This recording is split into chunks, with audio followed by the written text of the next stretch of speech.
Hello everyone, this is Fanfic Audiobook. Here you find original fan made audio stories. How to Train Your Dragon, Thunder Dragon Knight. Part 3. After Lay and Volko returned home, the two of them took a good night's rest. The next morning. Another busy day. It really makes one lose interest. Lay, who rarely woke up early, grumbled as he faced the new day. Exactly, so hurry up and get out of bed to cook. I'm going to keep sleeping. Hearing Lay's complaints, Volka simply turned to the other side and continued sleeping, though she was kind enough to tell him to get up and make breakfast. Alright, in that case, I'll go cook first. You keep sleeping. After giving Volka's forehead a kiss, Lay got out of bed to prepare the meal. Today's meal was quite sumptuous. Lay made grilled oysters, seafood soup, braised abalone, and 5 sticks of grilled sausage. Once Lay finished cooking, he went to wake Volka up for breakfast. After eating, Lay discussed what they needed to do over the next few days. These next few days are for acting as a doctor for the dragons. Also, pay attention to Nightlight and the others, their dragon eggs are about to hatch. Please keep a close eye on them these next few days, Volka. Alright, I'll go take care of them. You do a good job being a doctor for the dragons. After Volka finished speaking, she walked toward Nightlight's nest. Watching Volka leave to look after Nightlight and the others, Lay went to the spot where he acted as a dragon doctor every month. When he arrived, several dragons were already waiting there. Seeing these dragons, Lay prepared to start working. There were relatively few dragons coming for treatment today, about 100 or so. In the past, Lay had handled over 300 in a single day, that was when it was truly busy. Then, Lay began treating the illnesses. While Lay continues his treatments, let's shift our perspective to Volka. By this time, Volka had already reached Nightlight's nest. Long time no see. Nightlight. Hearing the voice, Nightlight looked up. Seeing it was Volka, she looked at her very happily as well. Are you happy too? Me too. Seeing Nightlight so happy made Volka very happy as well. After Volka walked over, she began petting Nightlight's head enthusiastically. Nightlight, being petted, was also very happy. However, while she was petting Nightlight's head, Starry Night also returned from outside. Upon returning, he saw Volka petting his wife, so he pounced forward and patted Volka's head. Feeling her head being patted, Volka turned around and saw it was Starry Night touching her head. You actually dared to pat my head. I'm going to pat yours too. After saying that, Volka used both hands to frantically pet Starry Night's head. Then, one could see a human and a dragon frantically petting each other's heads. Watching from the side, Nightlight also began to chuckle. While she was still laughing, she felt the eggs beneath her moving. Feeling the eggs move, she quickly stood up. Seeing Nightlight stand up, the other two also came over together to watch the moving eggs. Oh, life is truly miraculous. I actually get to see dragon eggs hatching. This was her first time seeing little night shadows. Although Lay hadn't seen them yet, there would be opportunities in the future. After waiting quietly for a while, all 4 little night shadows hatched. Although their eyes weren't open when they first came out, they were able to open them after half an hour. The first thing they saw was their parents, followed by Volka. When Nightlight and Starry Night saw these dragon babies, they were also overjoyed. They then ate some fish, chewed it up, and regurgitated it for them to eat. After all, they were newborns, and their teeth might not be very hard yet. Seeing the fish, the babies all went up and started eating. Volka watched their actions from the side. To be honest, she didn't quite understand how dragons educated their young. Once they finished eating, Volka gestured to Nightlight, asking if she could go up and pet them. Having received permission, she also began to play with the little dragons. While Volka was happy over here, Lay, who was treating dragons, wasn't feeling so comfortable. He had to see over 50 dragons in one morning, which exhausted him. If he didn't have his work group to help him, he might have collapsed from exhaustion long ago. The work group was a bunch of horror dragons trained by Lay to fetch things. Their leader was called the group leader. Today has really worn me out. I must relax properly after I get back. After saying that, Lay sat in a rocking chair and rested for a bit. though likely for less than half an hour, before throwing himself back into work. He only treated dragons in need once every 6 months, though there were some more urgent injuries that required his care. In a sense, he was not only the ruler here but also the doctor, and he even needed to personally train these dragons. He was incredibly busy. If it weren't for Volka, who could share the roles of trainer and doctor with him, he might have been even busier. After finishing today's work, Kainley could finally go soak in the hot springs to rest. He was extremely fatigued today. By the time he returned home, he saw Volka playing with the four little night shadows. Seeing this scene, Kainley only felt a sense of gratification. Even though he had been busy all day and had many complaints, it was his own choice, he had no reason to blame anyone. Volka, let me give you a hug. When Volka heard Kainley say this, she didn't ask for a reason. She first put the little night shadows back with their parents. Then she walked toward Kainley. Upon reaching him, Volka hugged him first and then whispered softly in his ear, "Today was very tiring, wasn't it? You can talk to me about it. After all, I am your wife, aren't I? Yes, I am indeed very tired today. Thank you for your comfort, my dearest wife." After saying that, Kainley also hugged Volka. He indeed needed comfort, he needed not only physical rest but also mental rest, and Volka could provide exactly that. After the two of them finished dinner, they went back to sleep. However, before sleeping, they still chatted with each other about the events of the day.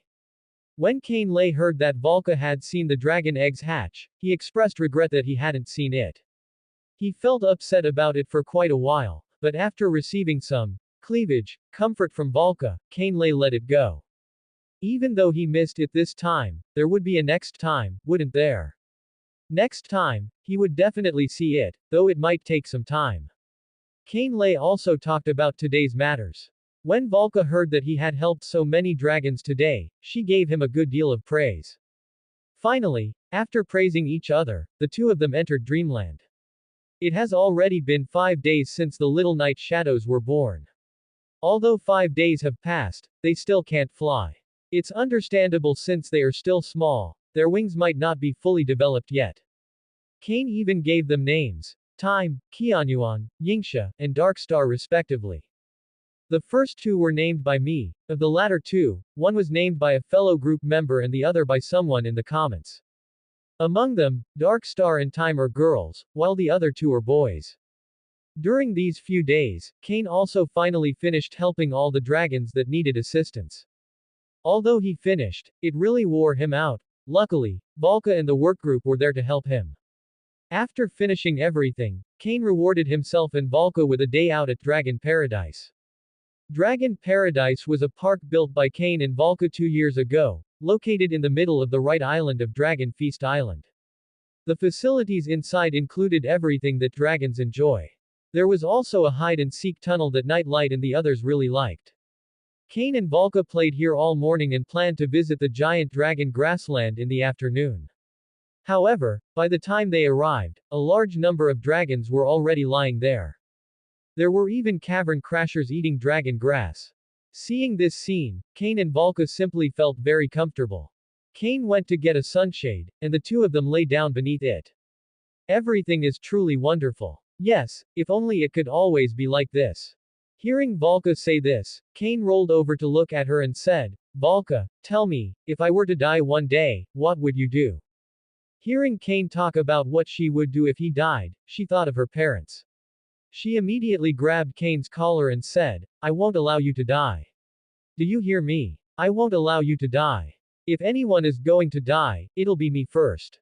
Seeing Volka's strong reaction, Cain said at the right moment, all right. Even if I die, I'll die old and gray in your arms, okay? I promise." After Cain made his promise, Volka leaned into his chest and said, "I don't want you to talk about dying. I'm afraid you'll die before my eyes just like my parents did. I'm so scared." Seeing that Volka was truly frightened, Cain wrapped his left arm around her waist and stroked her head with his right hand to comfort her. All right, it's okay. I was just speaking my mind. After all, everyone dies eventually. I don't want that. I want to live on with you. Until our children get married and have children of their own. Wait, children. After thinking about the issue of children, Volka became inexplicably excited. She wanted to go home right now. Night Light. Let's go home. When Night Light and the others heard they were going home, they also came over. Meanwhile, Kane seemed to have realized something. Go home. Go home. No, no, no, I still want to play outside for a while. How about you go back first? As soon as Kane let go, he intended to run away. But Volka wasn't about to let Kane go. Before he could get far, she had Starry Night directly grab Kane's shoulders to take him home. Where do you think you're running to, dear? Volka flashed a smile and just stared at Kane. Looking at Volka's smile, Kane felt like he was done for today. Once they got home, Volka carried Kane back into their private quarters. Then she tossed Kane onto the bed and began taking off her clothes. Seeing Volka do this, Kane felt that things were not looking good. Volka, what are you doing? Put your clothes back on quickly.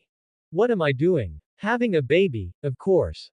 Besides, we've been so intimate for so long, yet we still haven't taken that final step.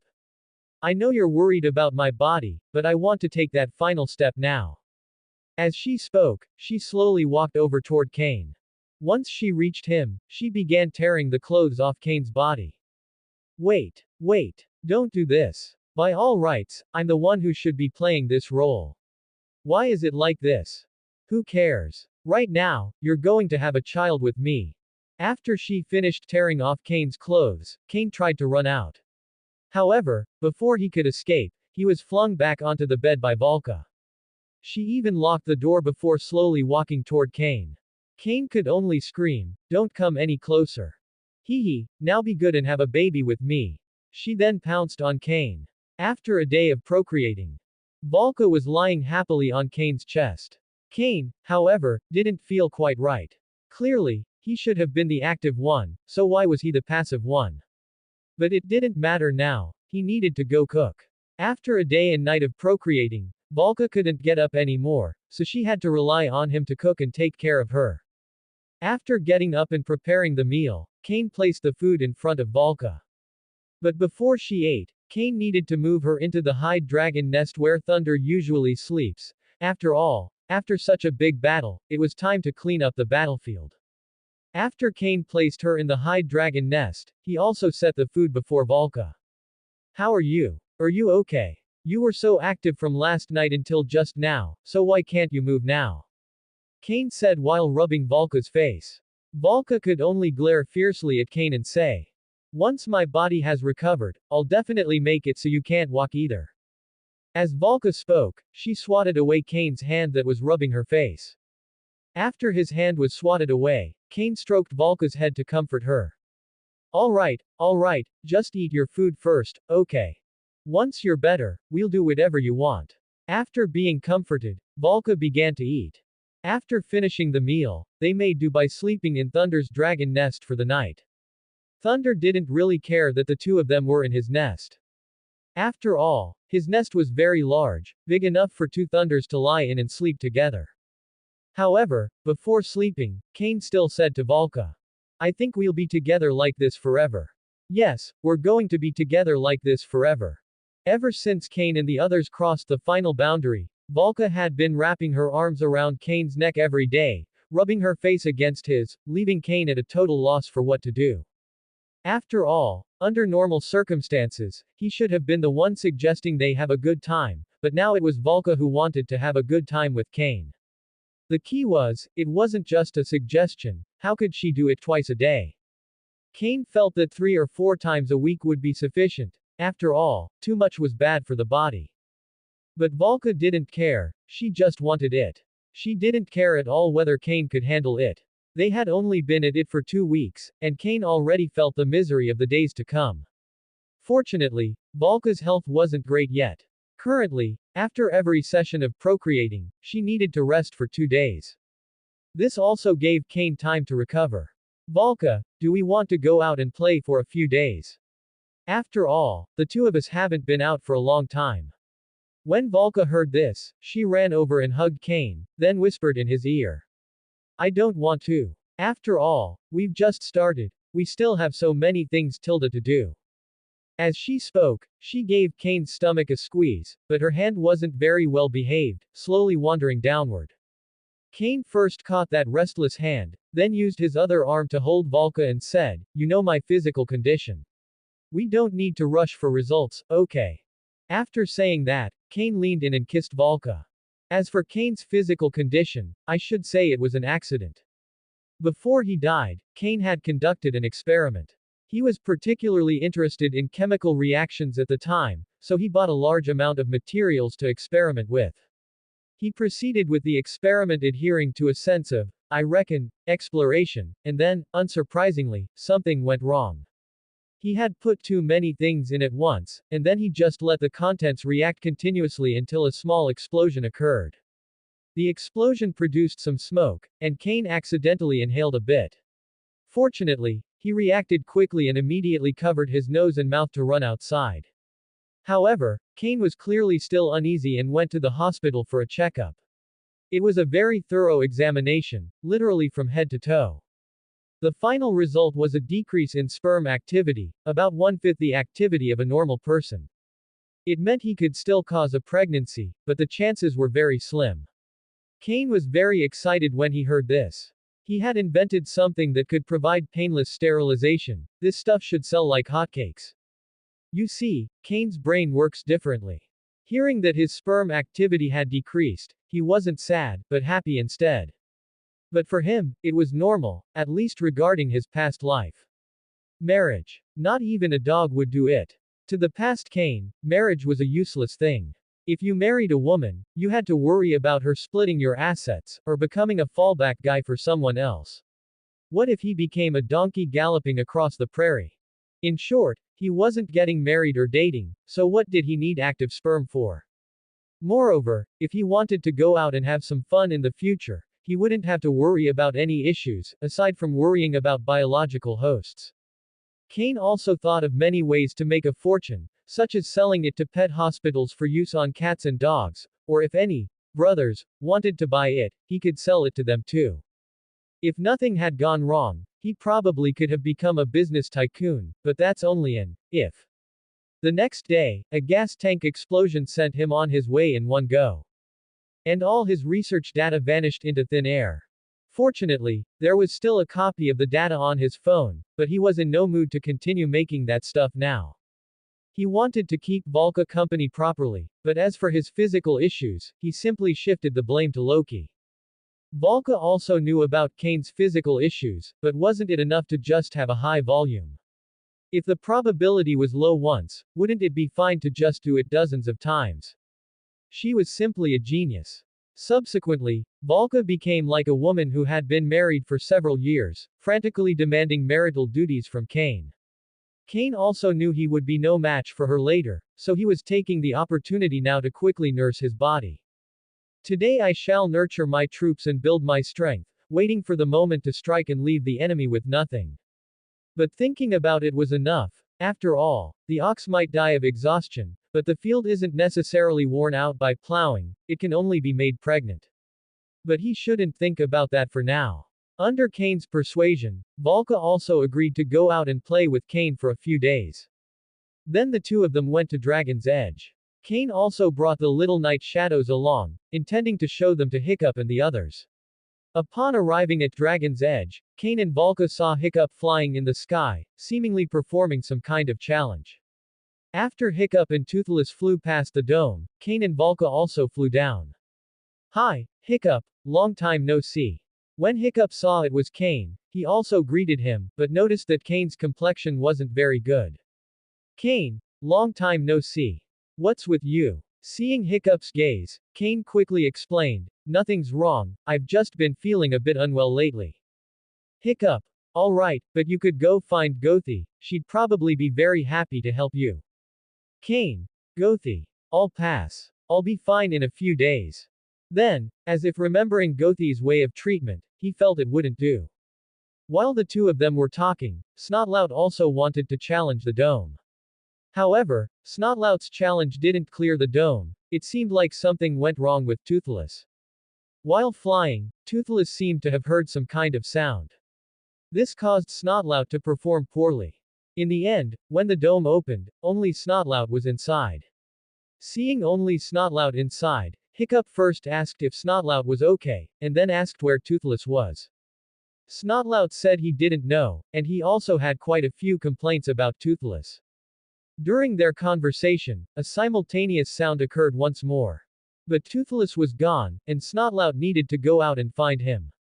While Snotlout went to look for Toothless, Hiccup and the others were overjoyed, as they saw the little night shadows, which was a huge surprise for them. After Kane finished explaining to them why Nightlight and the others hadn't come last time, he also let Time and the others out to play, though someone still needed to watch over them. Hiccup and Fishlegs immediately took on this task. Then they took the 4 little ones out to play. Toothless. Toothless, where are you? Snotlout searched from noon until evening and finally found Toothless in front of a cave. Snotlout was very happy to have found Toothless. That wasn't easy. I found you.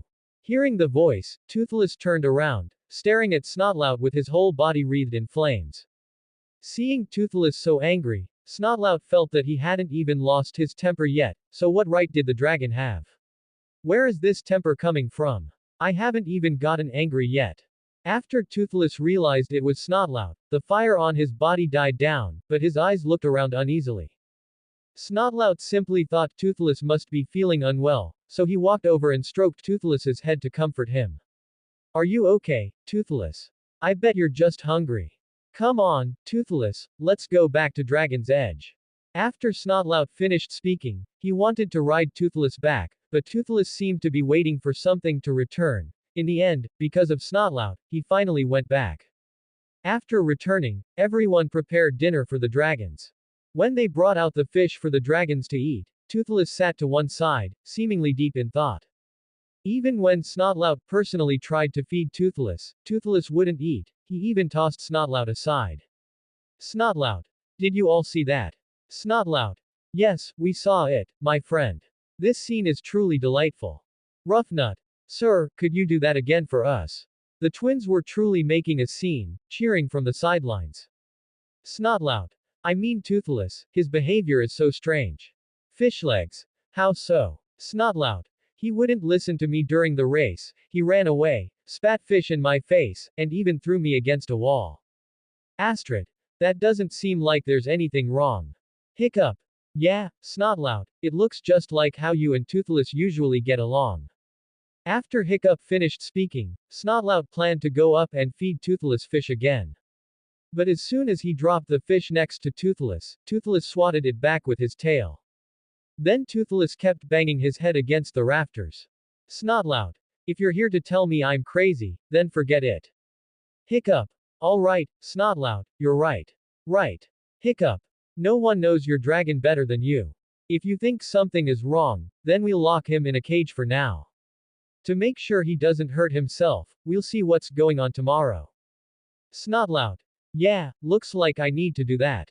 When night came, Snotlout locked Toothless in a cage. But Toothless burned through the chains and escaped. Time moved to morning. At this time, Snotlout planned to see if Toothless was better, and he brought some tuna for Toothless to eat. Snotlout. Toothless, feeling any better? Do you want some tuna for breakfast? But as soon as he walked into the dragon stable, he found that Toothless had escaped, even the door had been smashed open. After discovering Toothless had escaped, Snotlout hurried toward the Great Hall.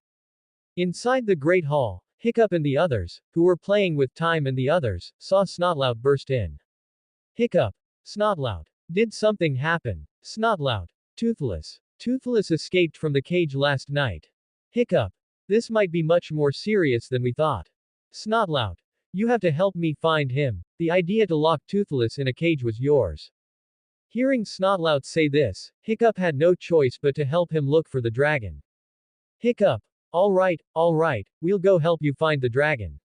Then Hiccup, Astrid, and Kane all went to help Snotlout find Toothless. It was normal for Hiccup and the others to go, but why was Kane going? It was actually quite simple. He felt that if he stayed there, something bad would definitely happen, so he ran out to join Hiccup and the others in searching for the dragon.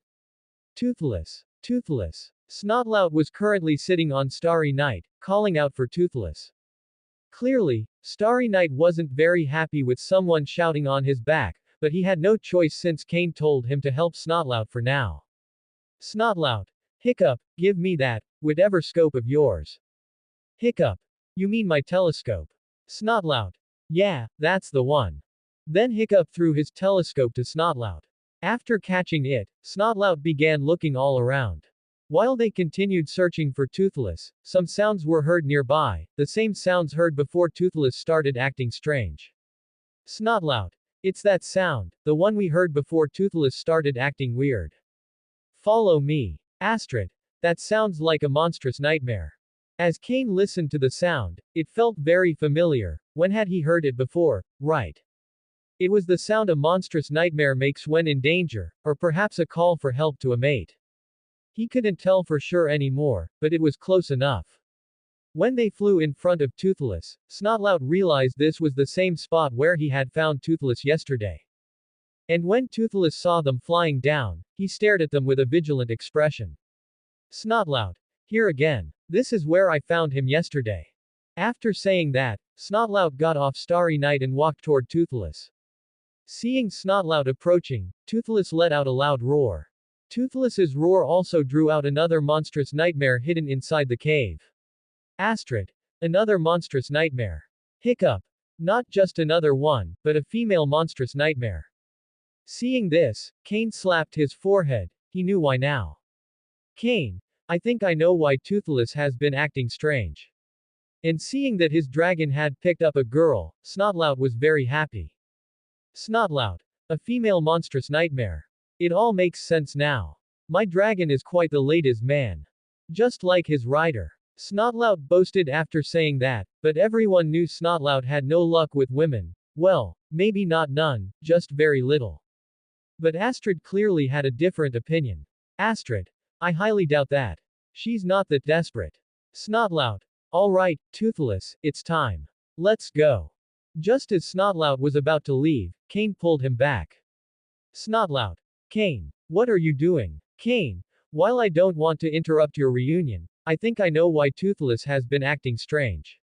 Snotlout. Why? Kane. Toothless must have had eggs with this female monstrous nightmare. But if another male monstrous nightmare also has his eyes on her, then that male will try to find a way to get rid of the previous one's eggs or hatchlings. So, guess why Toothless is here guarding this place? It's definitely because that other monstrous nightmare is very strong, possibly a titan wing. So you need to stay here now and help Toothless protect his children. After hearing Kane's explanation, Hiccup and the others understood. Snotlout. HMPH. I will never let another monstrous nightmare destroy Toothless's children. Snotlout. Snotlout. Oi, oi, oi. Seeing Snotlout care so much about Toothless, everyone decided to stay and guard the place. But after Kane explained that the other dragon would only give up if Toothless defeated his opponent, everyone still decided to stay here and look after Toothless and the female Toothless. After they decided to hold the position, Fishlegs and the twins arrived as well. Volka didn't come, she needed to look after Time and the others, with a little persuasion, okay, outright trickery, from Kane Lay. Kane Lay had finally earned a few days off and had no intention of letting Volka squeeze any more work out of him. Fishlegs. So it's two males fighting over one female. Rough nut. Honestly, I've only ever heard of Viking guys doing that. Never thought dragons would pull the same stunt. Hiccup. It's not about mating, it's about the dragon eggs. Kane Lay told us the rival will keep attacking until every egg is destroyed, or until Toothless can beat him. Snotlout. A tale of rebellion. Rough nut. Exactly. Peak drama. Snotlout. I'm so proud of you. Snotlout scratched Toothless under the chin, praising him. Female Toothless leaned in, and he scratched her as well. And you, female Toothless, are now officially a proud member of the Jorgensen family. Everyone reacted differently to the scene. Astrid rolled her eyes. Hiccup watched, delighted. Kane Lay and Fishlegs noticed the shadow on the ground. Fishlegs. Hiccup, remember that other monstrous nightmare we mentioned? Kane Lay. He's here, right above us. Hearing the rival had arrived, they looked up and saw the Titan Wing Night Fury. Snotlout. Whoa. Awesome, a Titan Wing. Snotlout beamed. Roughnut joined him, both as thrilled by the chaos as ever. Hiccup. It really is a Titan wing, Toothless can't handle that alone. He won't have to. With that, Snotlout climbed onto Toothless's neck, ready to face the Titan wing Night Fury together. Astrid. It won't be just you two, either. Snotlout. We have to finish this ourselves. Cain Lay said if we don't beat him, he'll never stop. Seeing Snotlout wouldn't back down, Astrid turned to Hiccup, but look at that dragon, he's. Hiccup. I know, huge, terrifying, short-tempered. Snotlout. Bloodthirsty. Thanks, Snotlout. Anytime, just doing the author's edits. After explaining to Astrid, Hiccup told Snotlout, go, Snotlout, you can do this. Astrid. Be careful, he's dangerous. Cain Lay. Heads up, he's big. Encouraged, Snotlout prepared to charge, but paused. Whatever happens, promise you'll protect those eggs. Hiccup. We will. With that promise, they dove at the Titan Wing Night Fury. Astrid. He's insane. Hiccup. He's Snotlout. Fair point. As they reached the Titan Wing, he struck. The smaller Toothless dodged and slashed the Titan's belly. Seeing the hit, everyone cheered. Cain Lay studied the Titan Wing, impressive coloration. Predominantly red with black accents, fierce. He kept the thought to himself, Snotlout was still fighting. Up above, Toothless landed several blows, but the Titan Wing's size kept him on top. One tail whip sent Toothless tumbling. He stabilized after a brief drop. The Titan Wing seized the chance and dived. This is gonna hurt. Before impact, female Toothless blindsided the Titan. Nice one, girl, I always believed in you. The Titan recovered, eyes locking on female Toothless. Toothless struck his back. During the melee, Snotlout formed a plan. Alright, Toothless, time to ram the dome. He veered toward the waterfall. Female Toothless returned to the nest. Astrid. Ram the dome, that's his plan. Fishlegs. Wait, Snotlout has never cleared the dome. Hiccup. Exactly. Cain Lay, Roughnut, Snotlout, come with me. Astrid. Fishlegs, guard the eggs and female Toothless. Snotlout lured the Titan Wing into the dome, zipped through, and darted out. By the time Hiccup's group arrived, Snotlout was already inside. Hiccup. Activate the dome, now. The twins hit the switch. Snotlout shot into the dome but didn't fly straight through. The Titan Wing emerged inside, looking around. His bulk cramped the space, Toothless's size was perfect. After round of hit and run, the Titan Wing finally collapsed. Open the dome, fast. The hatch lifted to reveal Toothless standing triumphant atop the fallen Titan. That's what I call control, now show him who's boss. Toothless roared a warning, the Titan Wing fled, unlikely to return. Later, Volca heard the tale and sighed, such beautiful love. That night, Cain Lay paid for his break, he chose it, after all. The next day, everyone gathered beside female Toothless's nest. They watched the baby monstrous nightmares hatch. Fishlegs. Guys, they're hatching. Snotlout and Toothless beamed. I saved them, you know. Toothless flared, insulted. Fine, we saved them. We did. Content. Toothless soared skyward in joy. Snotlout and Toothless. Oh. Oh. Oh. Among the onlookers, the twins inexplicably teared up. Hiccup. What's with you two? Roughnut. Nothing. Snotlout. Just, happy endings are rare these days. Snotlout. Oh. Oh. Oh. Even the twins had to admit happy endings feel scarce. Like Hiccup and Toothless, forced apart, yet it can't be helped. Of course, Cain Lay hadn't finished with the Titan Wing Night Fury. After searching, he finally found the dragon. A bit of taming later, he'd bring the Titan Wing home. It had been a few days since their last trip to the Dragon Eye.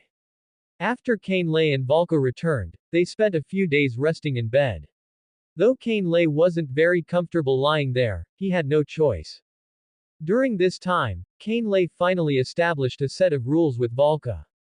The main content was that their time for sharing a room was set from Monday to Friday, while Saturday and Sunday were reserved for Cain Lay to get some proper rest.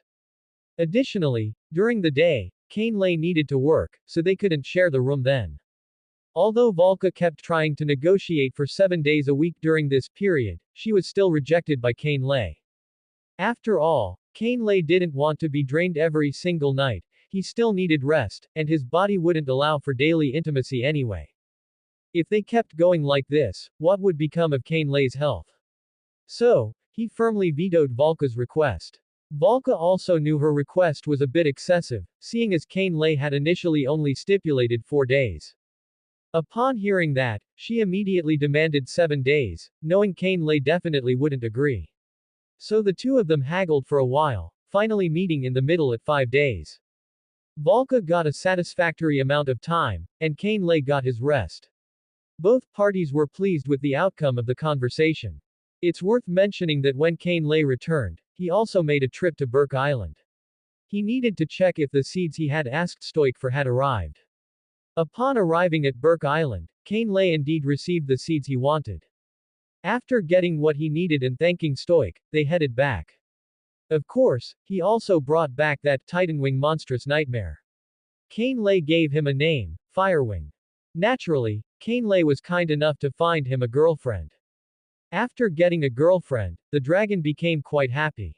Cain Lei then left them on an island and stopped worrying about them. As for where he would go later, that was his business. The next morning. Time to get up. Don't be so loud, let me sleep a bit longer. I was so tired last night. Cain Lei intended to wake Volka, but thinking back to last night, he really had worn her out quite a bit. Alright, you keep sleeping then. I'll go make breakfast. After kissing Volka on the forehead, Cain Lei went to cook. Once Volka woke up and finished her meal, the two of them made another trip to Burke Island. Today was the day to give the chili peppers to Stoic. After arriving at Burke Island, Cain Lei handed the peppers over to Stoic. Afterward, Cain Lei and Volka strolled around Burke Island together once more. They wandered until noon, eventually reaching the edge of a cliff where they sat down together to chat.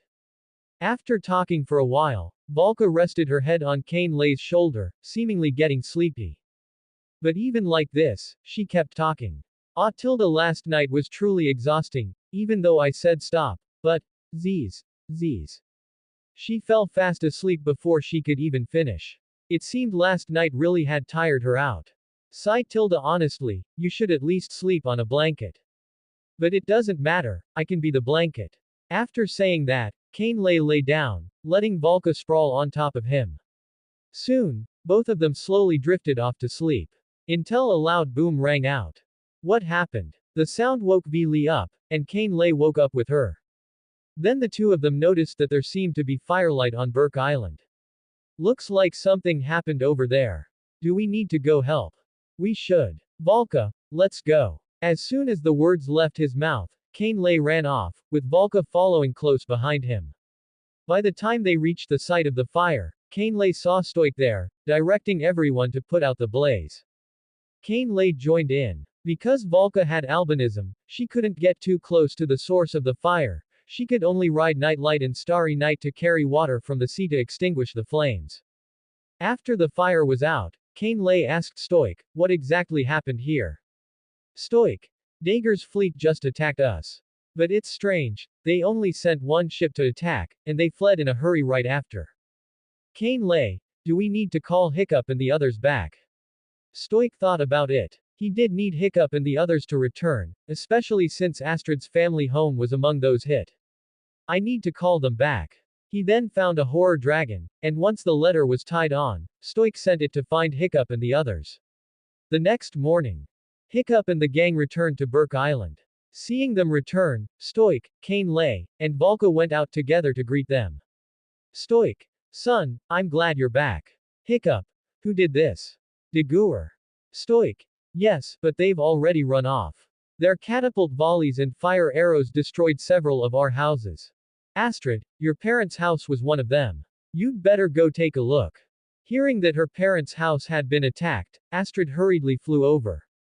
Meanwhile, Hiccup thanked Cain Lei and Volka, as they had helped a lot yesterday afternoon. By the time Astrid arrived, her family's house had been burned to nothing but charcoal everywhere. Seeing Astrid's worried look, Gabber walked over and said, easy, lass. Your parents are fine, they were at the yak racing track at the time. I'm sorry we couldn't protect your house. Astrid, Gabber, if they had been home. Gabber, but they weren't. It's okay, lass. We'll rebuild this place later. We'll make it as good as new. While they were talking, Stoic and Hiccup had already assigned today's tasks to everyone. Stoic. Alright, now that the fire's out, Sven, you start prepping to fix the walls. Bacter, you're in charge of the roofs. Hiccup. Snotlout, Roughnut, Toughnut, you're in charge of transporting relief supplies. Fishlegs, you and Meatball handle the heavy lifting. I'm going to scout and see if Dagur is nearby. Watching Hiccup arrange everything, Stoic, as an old father, gave Hiccup a look of pride. Of course, they didn't assign anything to Kane Lay and the others. After all, they had helped so much yesterday, it would be rude to ask for more help today. Stoic. Son, this attack was a bit strange. They only sent one ship, and after a few hits, they retreated. Hiccup. That doesn't sound like Dager's style. He wouldn't attack so cautiously. You're right about that. When I find him, I'll ask him personally. Stoic. They headed north. That's your territory. Having received this information, Hiccup flew off toward the north. Afternoon arrived. Hiccup had searched all day and found nothing. He planned to rest at the dragon stable for the night and continue the search tomorrow. The dragon stable on Burke Island was originally used for training recruits in dragon slaying. As for the dragon stable in the second movie, Hiccup and the others hadn't started building it yet. After arriving at the dragon stable, Hiccup saw Meatball soaking all her feet in a tub. The twins were in front of a large pile of food and furniture, doing who knows what. Kane and Valka were on the cliff above the dragon stable, watching the sunset together. Hiccup. Is Meatball okay? Fishlegs. She's fine, it's just that the frequent takeoffs and landings are wearing down her little pads a bit. Hiccup. Alright, I didn't find any sign of Dagur and his men, but they must be watching what I'm doing from somewhere. How are the repairs going for you two? Snotlout. Very well, we've repaired many houses. Roughnut. Yeah, everyone is very happy, they even gave us all this food. Then she pointed at the food they were given. Snotlout. They also gave us this furniture, they left it in front of the houses, and then we took it. Just as they were explaining, Sven came over. Sven. Hiccup, something bad has happened. Someone has been looting food and furniture from those whose houses were destroyed, and valuables have been taken as well. Hearing this, Hiccup looked at Roughnut, who was fiddling with a gold necklace. Realizing Hiccup knew they were the ones who took the items, she hid them behind her back and said, "That's terrible. What is the world coming to?" After glancing at her, Hiccup said to Sven, "Sven, don't worry, these things will be returned to their owners soon, I'm sure of it." After Hiccup sent Sven away, Astrid returned. Hiccup. Astrid, how is your family? Astrid. The people are fine, but the house, that was where I grew up, and now it's ruined. Just then, Snotlout also returned. Hearing how sad Astrid was, he went over and put his hand on her shoulder to comfort her, saying, "Hey, Astrid, you can use my shoulder to cry on." Looking at the hand on her shoulder, Astrid immediately gave him a shoulder throw, slamming Snotlout against the wall. Snotlout, having been slammed against the wall, was in quite a bit of pain. Astrid's mood improved significantly after throwing Snotlout against the wall. She walked over and helped Snotlout up, saying, "Thanks, Snotlout, I really needed that." Snotlout. Don't mention it, it's all in a day's work. Seeing that Snotlout was okay, Hiccup spoke up to outline the next plan. Hiccup. Listen, everyone, when Dagur was last seen, he was fleeing to the north. I reckon he's still somewhere in the archipelago and hasn't left yet. So, tomorrow we want to head back to Dragon's Edge first, we need to use the base to search for him. Now you all need to go home and get a good night's sleep. After finishing, Hiccup asked Astrid and the others where they were sleeping tonight. Where are you all planning to sleep tonight? Astrid. Stormfly and I will be staying here for the night. Hiccup. What a coincidence, I'm sleeping here today too. Actually, Hiccup didn't have to sleep here, he was likely worried about Astrid. Astrid was also confused. Couldn't Hiccup just go home to sleep? Astrid. Why? Can't you just go home to sleep? Hiccup.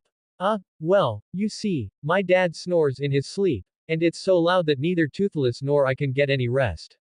Anyone could see that Hiccup was purely looking for an excuse to stay. Fishlegs also said, "Right, Meatball and I are sleeping here tonight too, because we're friends after all." Snotlout. Ahem, don't think you can have a good night's sleep out here without me and Toothless. While they were talking, Kane and Valka had already set up their tent above and were getting ready for bed. Before preparing to sleep, Astrid thanked everyone. She knew they were just worried about her. However, after saying thanks, she couldn't fall asleep at all, even though everyone around her was already sprawled out in a deep slumber. She was still thinking about what would have happened if her parents had been at home. It wasn't until she got up to go on patrol that she ran into Stoik. The two of them talked for a while, and the conversation with Stoik gave her some comfort and ideas. The next morning, waking up, Hiccup first saw Astrid, who was sitting there lost in thought. Hiccup. Astrid, did you get any sleep last night? Astrid. Actually, I spent most of the night thinking. While the two were talking, Snotlout whispered to Fishlegs, so we all have to sleep on the ground for Astrid's sake. Fishlegs. That's right, because that's what friends do. Snotlout. Wow, I almost forgot that was a thing. Because Snotlout probably didn't sleep very well last night, his back was hurting a bit. However, after Toothless slammed him against the wall with a flick of his tail, his back felt better. It's not recommended to follow their example. If your back hurts, it's better to rest. Seeing that all his companions were awake, Hiccup said to Astrid, we take off in an hour. I'll go grab your gear for you. Astrid. Hiccup, I've made a decision. I'm not going back to Dragon's Edge. I'm staying here. Seeing that Astrid didn't look like she was joking, Hiccup was somewhat shocked. While he was in shock, his father walked up from behind. What? You're staying here? When did you decide this? Astrid. Last night, after speaking with your father. Hiccup turned and saw his own father, but Stoik only looked at him and said, Hiccup, we are warriors, and we have our own creed. Astrid. I shouldn't leave Burke Island undefended. This is what I must do. Hiccup. But Astrid, one dragon won't change anything. Astrid. I know, Hiccup, so I'm going to train a new dragon rider squad here. Hiccup. What? Astrid. Train a team of dragon riders who can protect Burke Island. Hiccup. Actually, that's a pretty good idea. Actually, I want to say, doesn't every household on your island have a dragon? Couldn't you just use overwhelming firepower? Is there a need to train a new squad? Snotlout, who had been eavesdropping for a while, heard that Astrid wanted to train a new squad and chimed in. Sorry to interrupt, but if you need a mentor to teach them how to train dragons, the man in front of you is an excellent choice. Looking at Snotlout's self-recommendation, Astrid felt that if he were the teacher, things would definitely go wrong. Astrid. Sorry, Snotlout, I think I'll train them on my own. And Hiccup. This is something I have to do, so don't try to talk me out of it. Hiccup. Alright, then the plan has changed. Snotlout, the twins, Fishlegs, you guys head to Dragon's Edge to search for signs of Dagur. Astrid. Hiccup, I thought I made it clear that I'm training them myself. Hiccup. Of course I understood. I'm just staying behind for reconnaissance to prevent Dagur from attacking Burke Island again. And even you won't be able to spot us, right, Toothless? Seeing that she couldn't persuade Hiccup, Astrid had no choice. Besides, his reason was to prevent another attack from Dagur, so she couldn't really drive him away. Astrid. Fine, let it be. But I hope everyone will want to join the new squad. While they were talking, Kane and his wife were still fast asleep above, and 4 little dragons were sprawled out in their tent, one of them even sleeping on Kane's face. Once everyone willing to become a new dragon rider had gathered, Astrid prepared to train them. However, when Snotlout noticed his father was among them, he expressed a desire to go up and set some rules. Though he wanted to, he had no choice but to head toward Dragon's Edge. To this, he protested that it was unfair. He claimed he wanted to give his father some proper training. It was truly a case of filial piety. After Snotlout and the others left, Astrid began training the new recruits. She started with a courage test, but in the end, only 5 people remained. Stoik the Vast, Bacter, Gustav, Mulch, and Gothi. The most ridiculous one among them was Gothi. You're an elderly person, so don't come here to join the fun. Wouldn't it be better to just be a doctor? Just as Astrid began training them, Kainley and Valka had already woken up and finished washing up. Right as they were preparing to go into the village to find Gobber, they saw Astrid putting the newcomers through their paces below. With such an entertaining event happening, Lay and Volka just had to go and take a look. The two of them found an excellent spot to watch Astrid training, or rather, tormenting, the recruits, even though there was an old-timer among them. But it was fine, watching was enough. Lay, Volka, do you think Astrid's training method will be effective? Volka.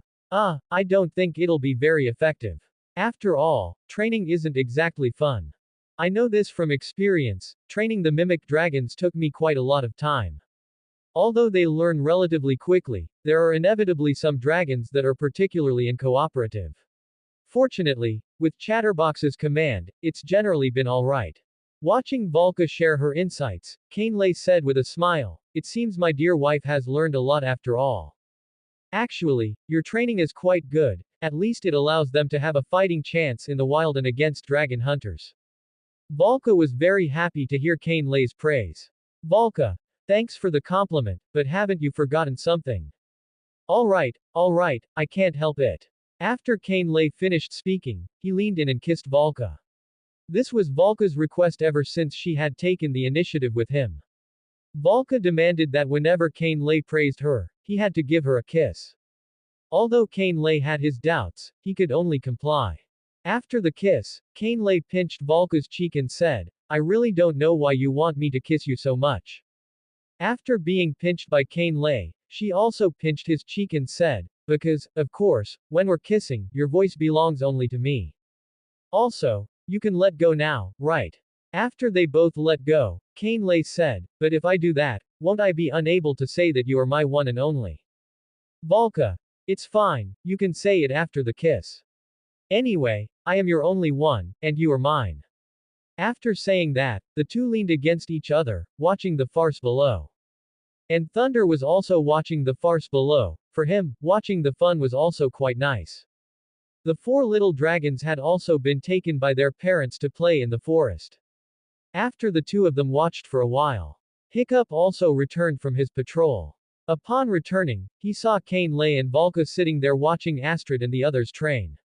He figured Lay and the others must have seen the entirety of Astrid's training, so he walked over toward them. Hiccup. Hi, Lay, how long have you been here? Lay. Oh, it's Hiccup. Since Astrid started training, I suppose. After exchanging pleasantries, Hiccup asked Lay about the entire training process, but the answer he got was not at all what he expected. Astrid didn't seem to want them to pass the training at all, constantly nitpicking their issues. While they were still talking, Astrid was already training them on dragon back attacks. Astrid. Next is dive bombing targets. You need to perform a full rotation before hitting the target, and the dragon must also strike the person. I'll demonstrate first. Mounting Stormfly, Astrid coordinated perfectly with her dragon. After a rotation, Stormfly's breath hit the person while her tail spikes struck the dead center of the target. After Astrid finished her demonstration, each recruit began their own performance. First was Stoik the Vast. After his Natter dragon performed a rotation, it failed to hit the target. Next was Gothi. She simply had the Gronkle fly upside down while she kicked the target with her foot. Then came the attacks from Bacter and Mulch. I can only say that flying upside down was quite impressive. Sven's monstrous nightmare didn't hit the mark, but his axe did. Even so, Astrid still didn't let him pass. Finally, there was Gustav. His rotation and attack were both perfect, yet Astrid similarly did not let him pass. Astrid didn't let any of them pass. It was truly a mystery why she was doing this. Watching all this, Hiccup also realized that, just as Lay said, Astrid seemed to have no intention of letting them pass the training. Lay and Volka also discussed their views on Astrid's training with each other. They both agreed that her training needed to be gradual rather than starting with such flashy attacks right away. After watching for a while longer, Hiccup realized what Astrid was actually trying to do. Once Astrid had a moment of free time, he walked down to her. Walking up to Astrid, Hiccup said, Astrid, can we talk? Astrid. Sure, but I'm too busy right now. Hiccup. Astrid, I know what you're doing. Astrid. Oh. And what am I doing? Hiccup. You're being a bit too harsh on them. It's like you don't want them to pass. Astrid. I don't see a problem. Only with rigorous training can they protect Burke Island. Hiccup. That's true, but you just need a reason to stay on Burke Island, really. We both know it. Astrid, I understand you. You want to stay on Burke Island to protect your family, but you can't be by their side every single moment, think about it carefully. I need to go to Dragon's Edge now to see if they've spotted Dagur. I'll be back in a few days, and we can talk properly then. After saying that, Hiccup returned to Dragon's Edge with Toothless. While the two of them were talking, Kainlei and Volko were watching their every move.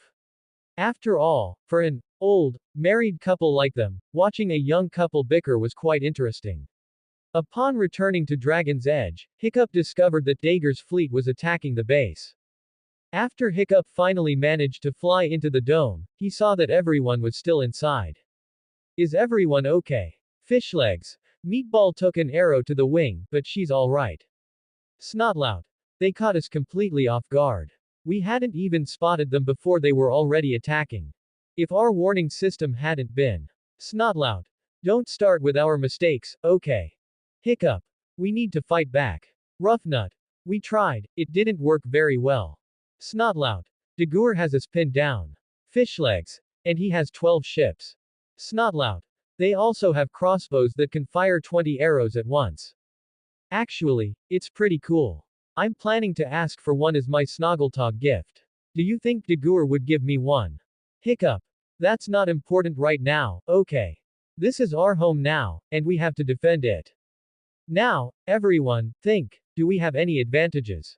After a back and forth exchange, Hiccup planned to first send a dragon mail to Burke Island. In the meantime, they needed to hold their ground here. The next day. At this time, Kainlei was playing chess with Stoic. Stoic was engrossed in the chessboard. Ever since Kainlei taught him how to play chess yesterday afternoon, he would look for someone to play with whenever he had free time. Stoic. Let me think. I'll move here. Kainlei. Are you sure? Stoic. I'm sure. Checkmate. Absolute kill. Kainlei had already warned him. Now, it could only be said that Stoic wasn't very skilled yet. After losing, Stoic still wanted to continue playing chess with Kainlei. After all, winners are happy, and losers get obsessed. As they were about to continue playing, Gobber burst in from outside. Gobber. Stoic. A letter from Hiccup. Stoic, who was about to ask Gobber why he was so flustered, quickly took the letter to read it after hearing it was from Hiccup. The more he read, the deeper his frown became. Seeing Stoic's expression, Kainlei asked him what the letter said. Could you tell me what the letter says? Realizing his lapse, Stoic quickly composed himself and said, Dragon's Edge has been discovered by Dagur. Dagur is currently attacking Dragon's Edge. We need to go and support them quickly. Kainlei, we do need to go support them quickly. Stoic. Wait, I'll go get Astrid to come back with us first. When they arrived at Dragon's Edge, Astrid was still training them. Stoic. Astrid, Dragon's Edge is being besieged by Dager's fleet. Astrid. How many ships do they have? At least 15 ships. Oh my, then their chances of winning are very slim. Upon learning that Hiccup and the others were being besieged by at least 15 ships, she quickly mounted Stormfly. As they were leaving, Gustav and the others also intended to follow. However, Astrid strictly forbade them from following and ordered them to stay there, after which they left. Seeing them all fly away, Gustav also laughed. You say no, and it's no. He wasn't unaware of where Dragon's Edge was. He could just take them there. By the time they arrived at Dragon's Edge, the battle between the two sides had reached a fever pitch. He took them there. When they arrived at Dragon's Edge, the attacks from both sides had reached a white-hot stage. After they joined the battle, the situation changed significantly. At the very least, Hiccup and the others wouldn't be suppressed. During the battle, Stoic was also netted, but he was unharmed. While attacking Dager's ship, Stormfly's leg was also caught by Dagur with an iron chain, making it difficult for Stormfly to fly away. Seeing such a predicament, Astrid immediately made a decision. She leapt directly onto Dager's ship and engaged in a fierce fight with Dagur and his men. Although she helped Stormfly break free, she was still outnumbered and was captured by Dager's subordinates after only a short fight. Just as Dagur was about to strike Astrid with an axe, Gustav appeared and saved her. Gustav. Haha, all's fair in love and war. Dagur. You still have dragon riders, this is cheating. While Dagur was roaring, Gustav had already rescued Astrid and, by the way, placed her back on Stormfly's back. The remaining members of the new team also began their attack. This time, Dagur truly lost. Upon realizing all this, Dagur began to rage in impotent fury. Savage, who was nearby, also told Dagur to order a retreat. Just as they were preparing to retreat, Dagur discovered Gothi, who had become a dragon rider. He expressed extreme disbelief, wondering what was wrong with the world. Why could even she be a dragon rider? Finally, they managed to escape, but not before, like some villains, uttering similar threats. After Dagur escaped, they rested there for another night, and the next morning, they went to clean up the battlefield. After clearing the battlefield, Astrid began to scold the new team for not following orders. Astrid, you disobeyed my orders, are you trying to defy your superiors? Upon hearing this, they began to apologize and do push-ups. Alright, everyone, stand up first. Although your actions were both dangerous and foolish, and you had absolutely no training in this area. However, your courage and teamwork still impressed me. I am proud of you, Dragon Riders. Seeing Astrid praise them, everyone became happy. Astrid, Gustav, as the most experienced rider, I appoint you to lead the new Dragon Rider team. Gustav was overjoyed to hear that he had become the captain. And this new team was given a new name by Hiccup, the Astrid team. After bidding farewell to Hiccup and the others, Cainlay and his group also needed to return. After they flew from Dragon's Edge back to Burke Island to pick up the young dragons, they flew towards home. Cainlay now needed to go home and check on his vegetable garden, which hadn't been cared for in several days. After returning home, Cainlay immediately went to tend to the vegetable garden. After all, this was the only place he could get fresh vegetables, he relied on it for his meals. And Valka also went to help. She also liked to eat the vegetables from there, especially when Cainlay made hotpot. Of course, cavern crashers also liked to eat vegetables, and Cainlay would give them some vegetables. The cavern crashers would also take care of the vegetable garden when Cainlay was not home. After re-fertilizing and loosening the soil in the vegetable garden, they went home to prepare for dinner and sleep. However, the two of them needed to take a hot spring bath first to relieve fatigue. Thunder and the others would also go. While soaking in the hot spring, Cainlay would also give Valka a massage to relax her body. Valka would also give Cainlay a massage. After finishing their hot spring bath, they had another good day of rest. Dew clings to the grass tips, the sun spills fresh light, another new day. Though the sun was already high, our led couple were still fast asleep. It's your turn to cook, Valka, Cainlay murmured, gently shaking her awake. Valka gave a soft grunt, half dreaming. All right, just let me sleep a little longer. Before she could finish, she was out again. Watching her drift off so quickly, Cain understood. Last night had been strenuous, she was worn out. All right, I'll cook. You rest. He stroked her hair, then headed to the kitchen.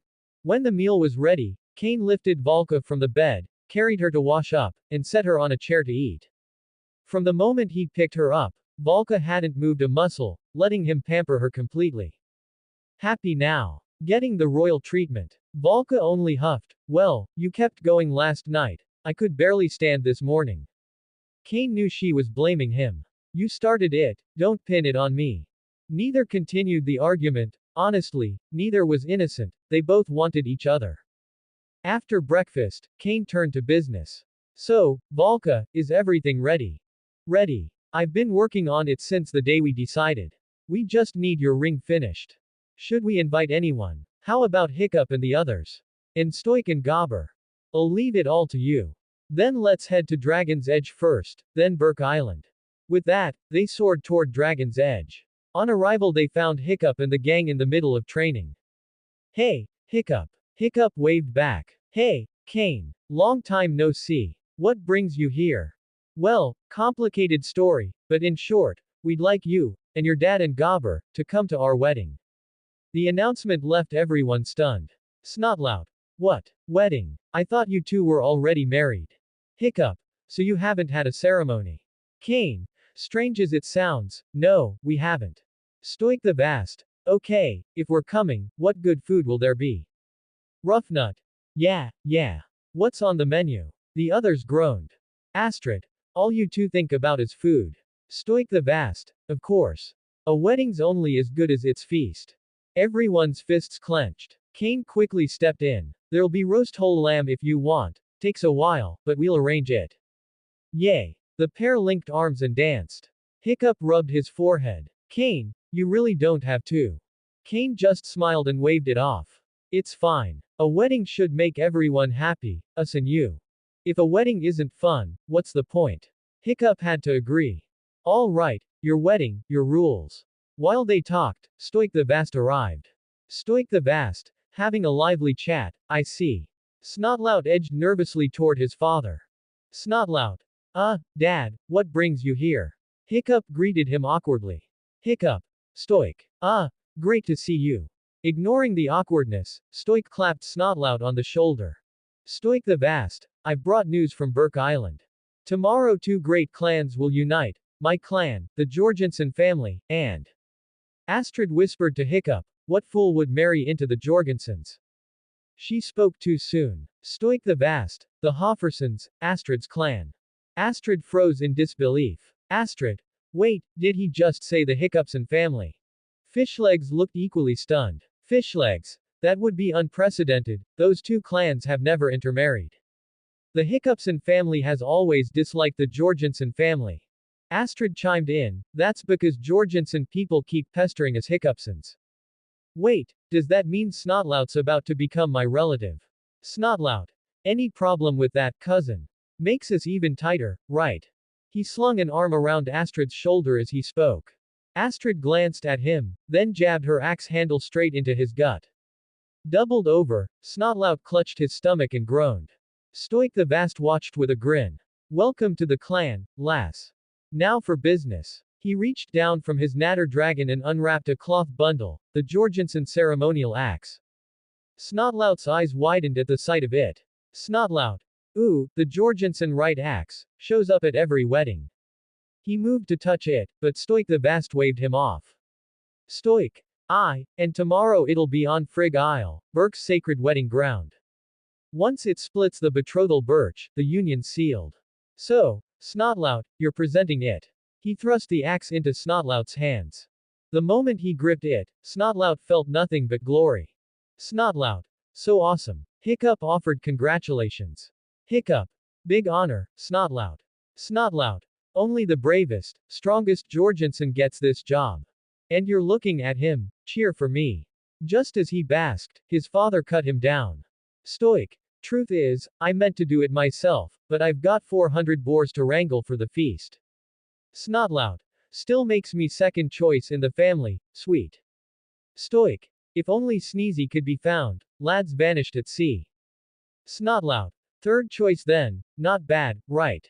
Stoic. And Sniffy's still around. Astrid. Sniffy. Hiccup. You mean the armless Jorgensen? Odd accident, that one. Stoic. Aye, but his teeth axe grip needs work. Listen, son, no axe, no wedding. If this goes sideways, even you can guess the fallout. Right, off I go, those boars won't hurt themselves. Astrid exhaled as Stoic turned away. Astrid. Thank Thor I'm spared that fiasco. Stoic. Oh, lass, your clan expects you there, best dress sharp. Hiccup snickered at Astrid's stunned face. Stoic. You too, Hiccup. Hiccup. What? Me? Stoic. Stoic's orders represent the haddock line. See you at the vows. Once he left, everyone stared at Snotlout.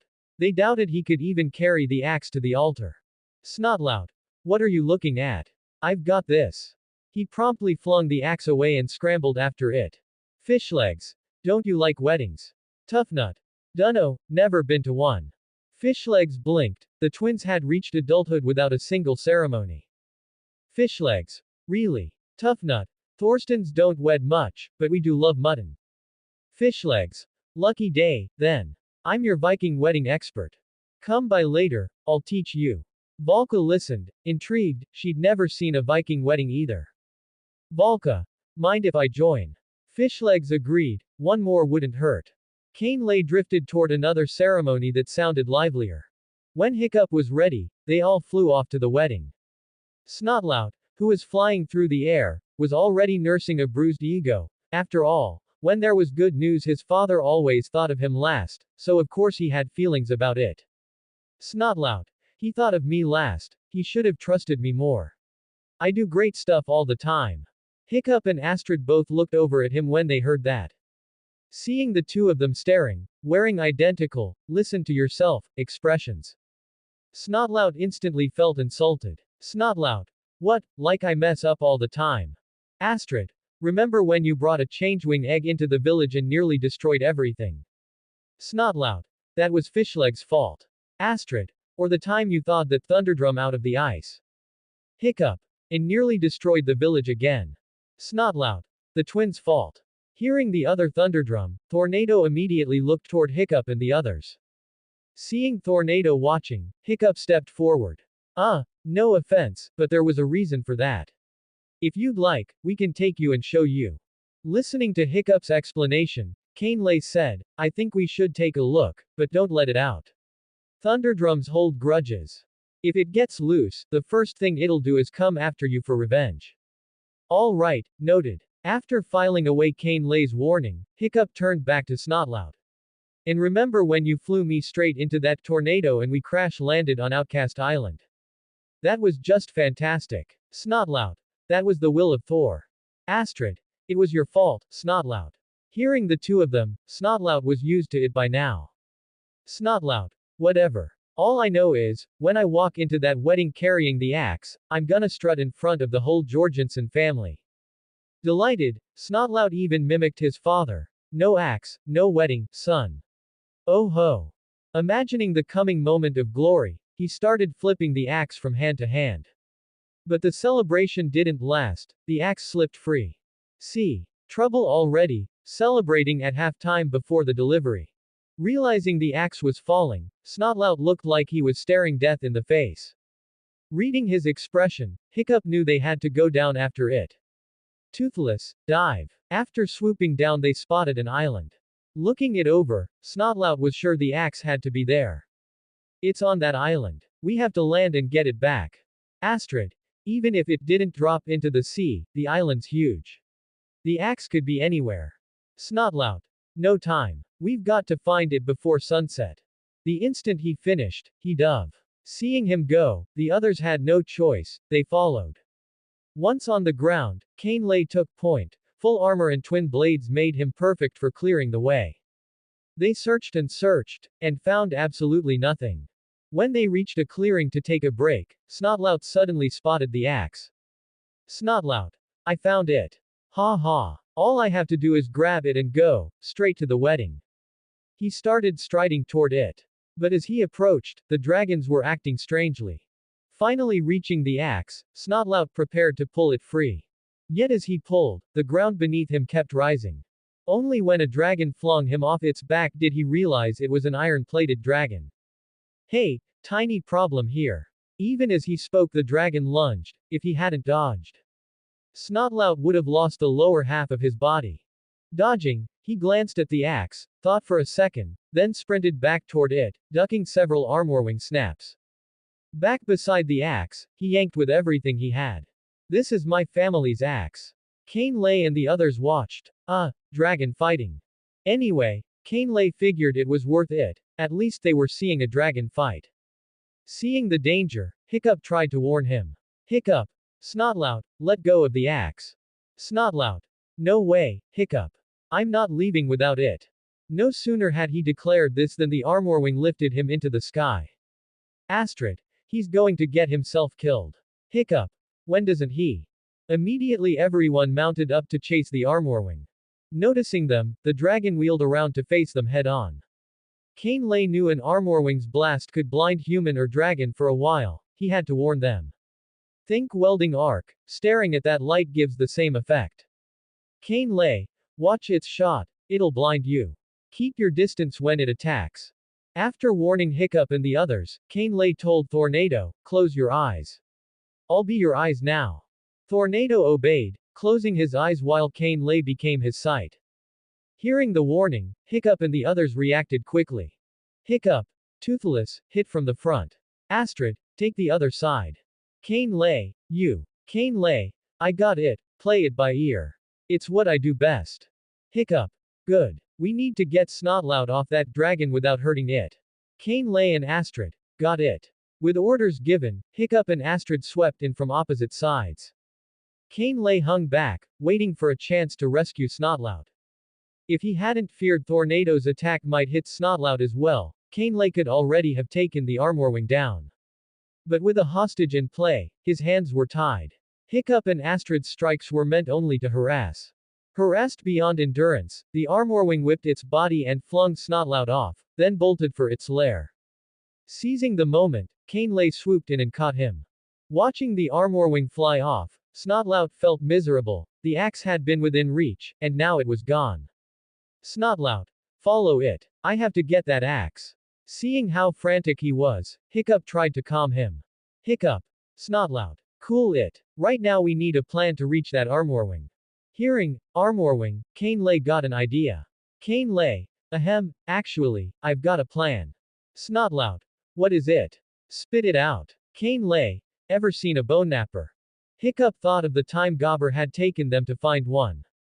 Realizing where Kane Lay was going, he caught on. Hiccup. You mean, like taming a bone napper, give it metal and it's yours. Impressed by how fast Hiccup followed, Kane Lay figured the boy really was the brains of the outfit. Kane Lay. Exactly. Armorwings and bone nappers are similar. Bone nappers collect bones for armor, Armorwings collect iron. Just offer what it wants. Snotlout and Astrid agreed it sounded solid. Snotlout. So we fly back to Dragon's Edge for iron. Too far, not enough time. Hiccup. We'll zip to Burke, grab some scrap, and come back. It's closer, if we're fast we can make it. Astrid. Alright, that's the plan. With that decided, they wheeled their dragons and raced toward Burke. The scene shifts to the other side. Fishlegs. Well, it seems you two are truly hopeless when it comes to table manners. You two should look at Volka, her etiquette is perfect.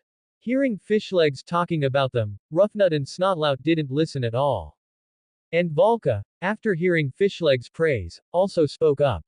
Volka, thank you for the compliment, and Fishlegs, you've taught well. After Volka said that, he felt that the two in front of him were truly. Sigh, there's no helping it. After Fishlegs rubbed his forehead, he decided they should learn something more practical.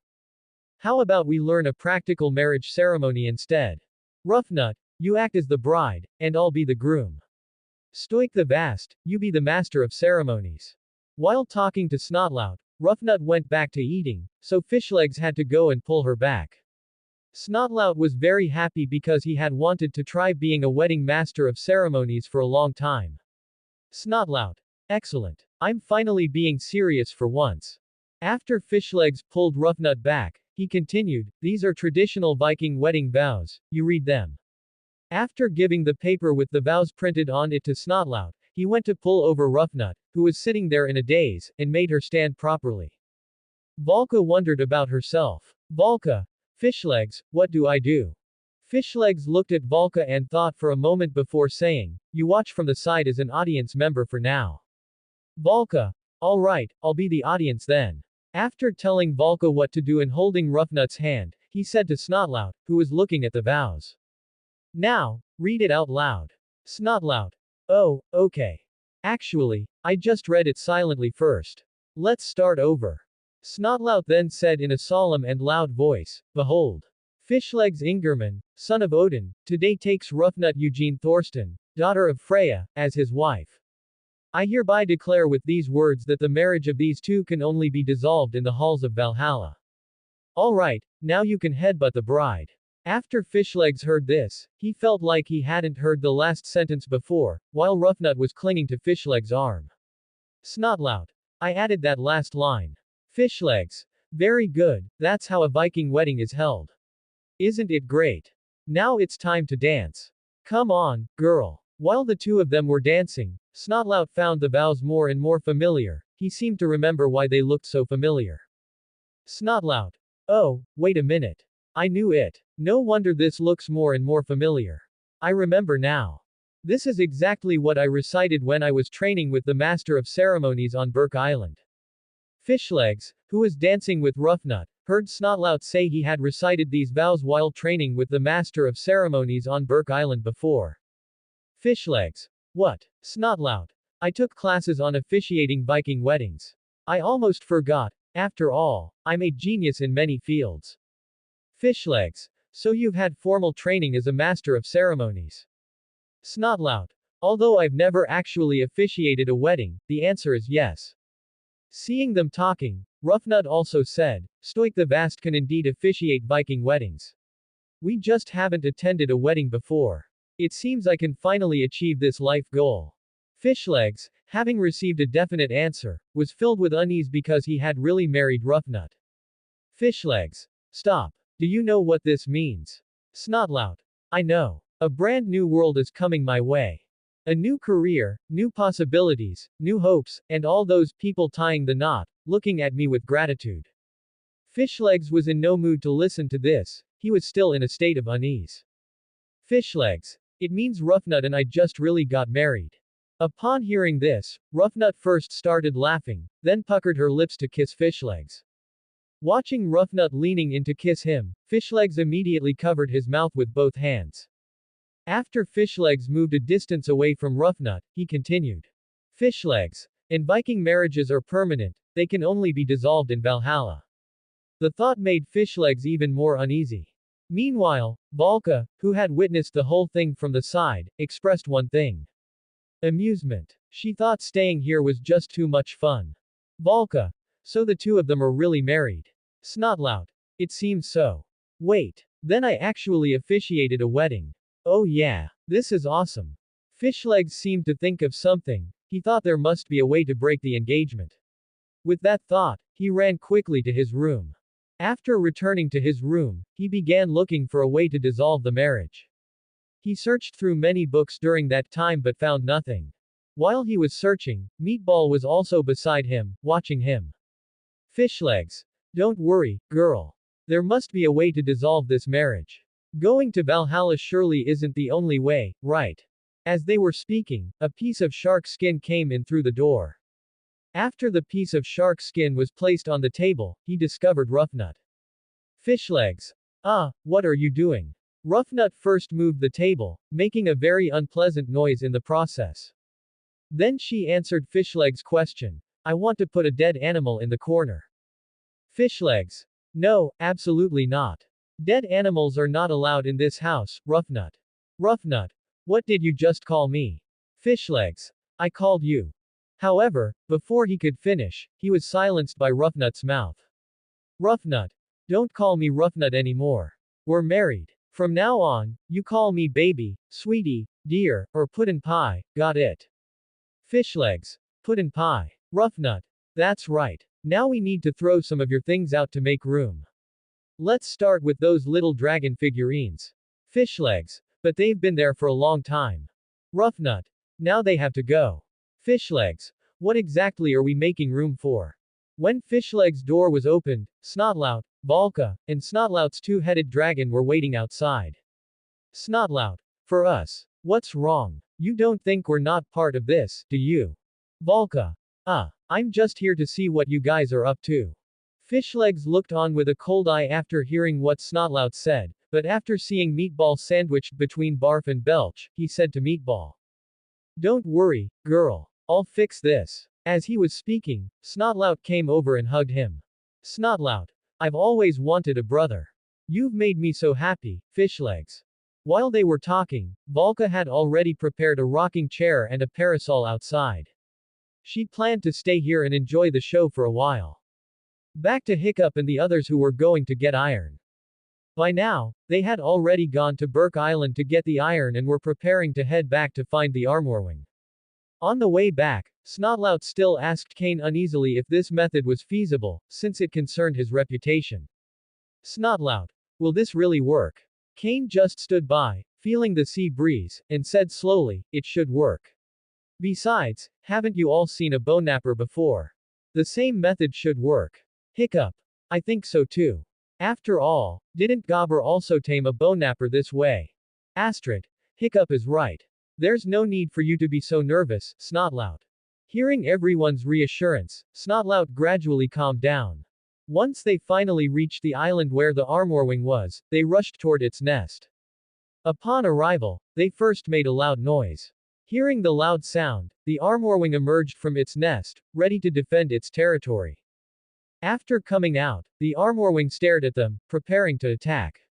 Seeing this, everyone was amazed by the armorwing's reaction. Snotlout looked at the hideous armorwing and asked timidly, do we really have to touch it? Astrid rolled her eyes and said to Snotlout, weren't you quite brave back then? Why are you chickening out now? Snotlout. That's different. Back then, the axe was. Hiccup. Alright, you two. We don't have much time left, the wedding is getting closer. Since Hiccup had spoken, the two of them stopped bickering. They first showed friendliness to the armorwing, then gave it the scrap iron they brought from Burke Island. After receiving the iron, the armorwing also showed friendliness to them. Seeing that they had gained the armorwing's favor, Snotlout spoke. Does this count as being tamed? Kane, it should be. Do you want to touch it? Hiccup. I'll go first.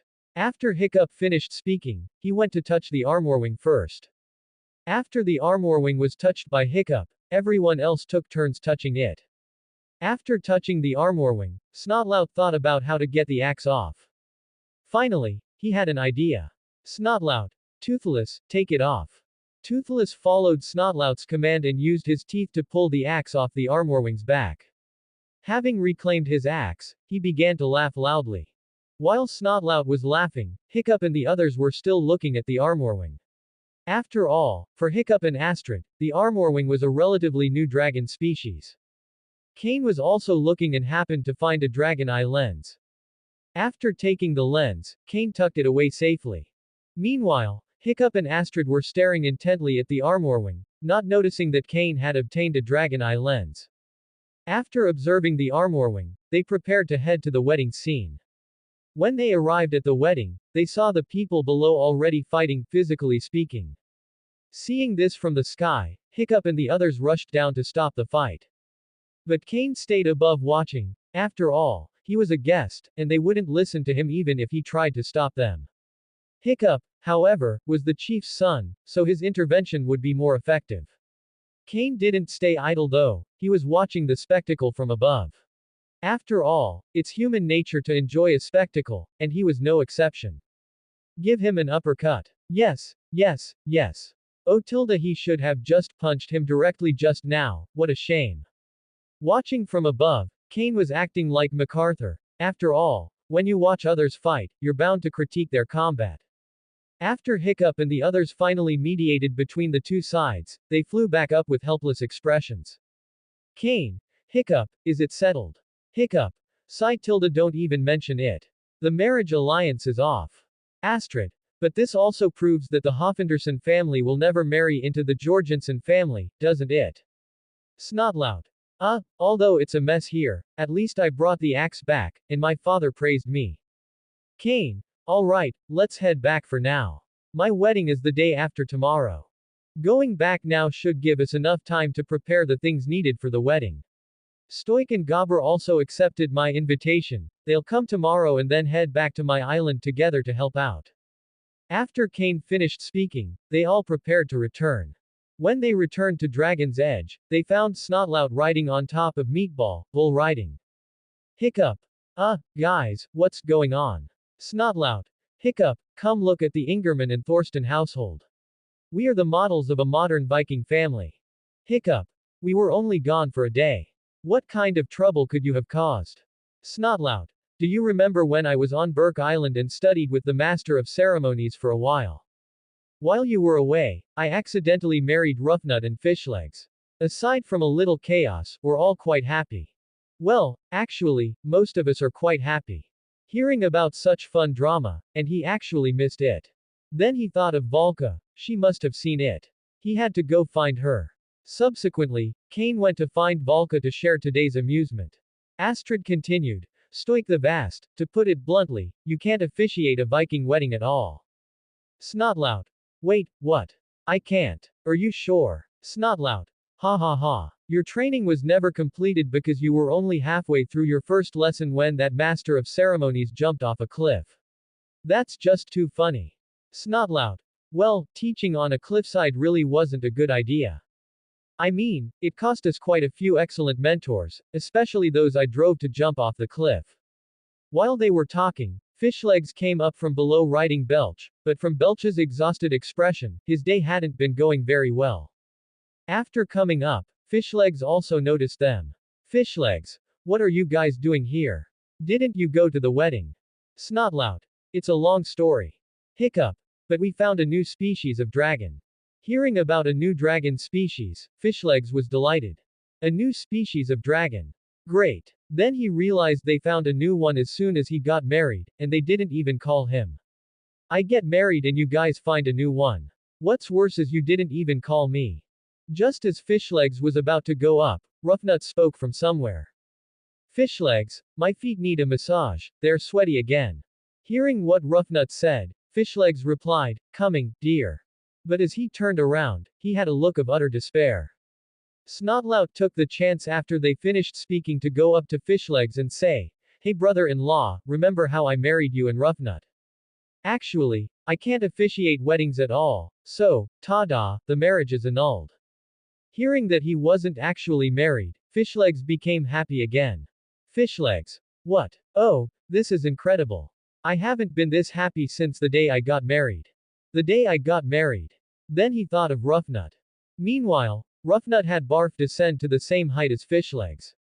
After descending, both sides looked at each other. But Roughnut acted first. She directly pinched Fishlegs' face with both hands, nuzzled him, and then gave him a slap. Fishlegs. My heart is always open to you. Roughnut. I think you can keep that shark. While they were chatting, Kane came over with Volka. Kane. Although none of you saw a real wedding today, my wedding is in a few days. Let's all have a good time together then. Snotlout. Yay. The next morning, everyone was ready and waiting for Hiccup's father and Gobber. Snotlout. Though I hate to ask, when are they coming? Kane. I recall it was supposed to be in the morning. After all, they said they would fly over at dawn. Based on the distance, it should be about this time. Hiccup. Should we go to Burke Island to find them? While everyone was discussing, Volka looked up and saw Stoic and the other arriving. After spotting them, Volka pointed to the two in the sky and said, I don't think that's necessary. They're here.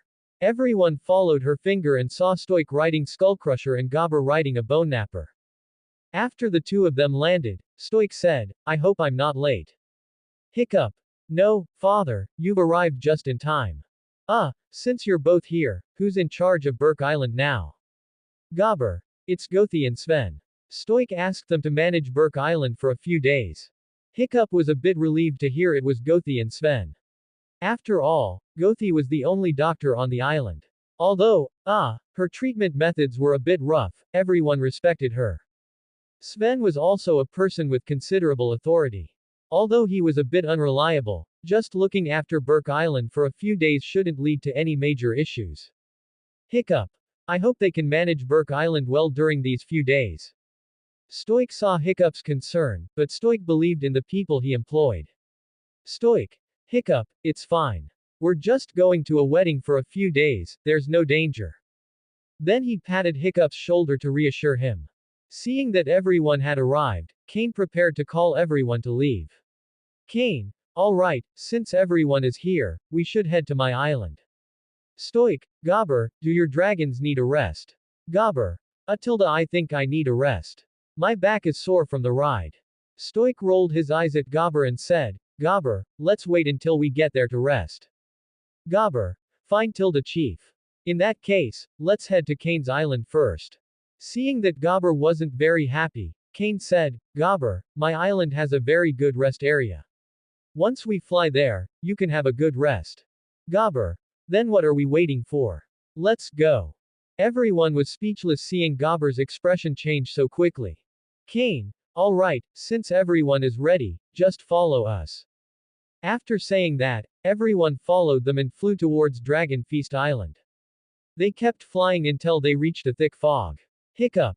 Tilda. Kane, is your island inside there? Kane. That's right. But because the fog is quite thick, we need thunder to sense the location every time we go home. Because there's only 1 month a year when there's no fog here, and even then it's intermittent, so it's closed to the outside world most of the time. You're the first group to visit here. No. Maybe not the first group. The setting here is that the Thunderdrum can sense the north and south magnetic poles like a bird, or rather, it relies on its own electricity generating organs to sense them. Anyway, just stay close to me. Saying that, Kane charged into the thick fog. The rest of the group followed Kane into the fog. Until they followed Kane through the entire fog. Kane, alright, we just need to fly a bit further and we'll be there. When everyone finally flew near Dragon Feast Island, they all looked at the island. The island looked like the three prongs of a trident standing in the ocean. The middle island was larger, while the two side islands were smaller. The scale of the island was larger than Burke Island. Fish legs. It really is spectacular. Kane. Right. I had the same feeling when I first came here. But there's something inside the island you'll like even more, and the same goes for Hiccup. Hearing that there would be something to excite him, Fishlegs began to imagine. Hiccup was also wondering what would be on the island that he would like. When they flew in front of Kane's house, two dragons materialized from both sides of the house. Seeing these two dragons, Hiccup and the others thought they were changelings. Until they saw the four eyes on the dragons' faces and their giant scythes. Fishlegs was excited when he discovered it was a new dragon. Fishlegs. Oh. Hiccup. Did you see that? It's a new dragon. Hiccup saw it too, but he wasn't as excited as Fishlegs. Hiccup. I know, Fishlegs, but they don't seem very welcoming. Kane saw them acting threateningly, they probably thought he was being hijacked. He had to quickly step forward to soothe them.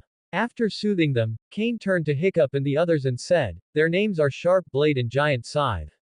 They are a mystery-class dragon species, and the race name is Giant Blade Mantis Dragon. Seeing that Kane had soothed them, Hiccup said, can I touch them? Kane. Although I'd like to let you touch them, they really don't like outsiders. Even Volka spent half a month before they barely accepted her. I also spent quite a bit of time when I first tamed them. So, I can only say sorry. Seeing Kane being so sincere, he didn't ask further. But Kane continued, but it's okay, I can give you their data as compensation. And for Fishlegs too, of course.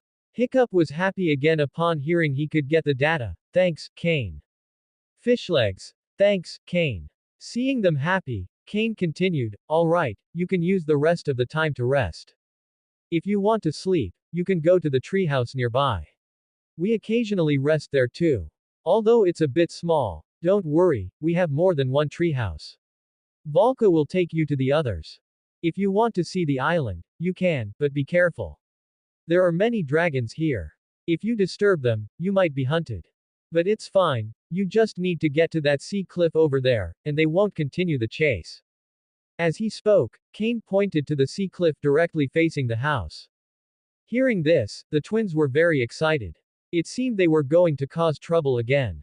But I can already imagine their pathetic state being chased by hundreds of dragons. Kane. Alright, for the remaining time, who wants to come with me to prepare the wedding venue? Hiccup. I'll help. Snotlout. Fishlegs. We're coming too. Stoic. I'll come as well. After all, I want to witness young love. Gobber. I won't go. My body is already sore, I need a good rest. Roughnut. Snotlout. We too also need to rest. We'll head off first.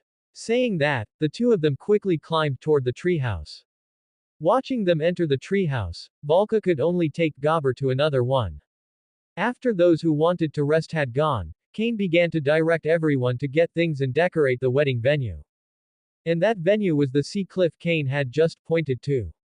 In the afternoon. By this time, the wedding venue had been mostly decorated.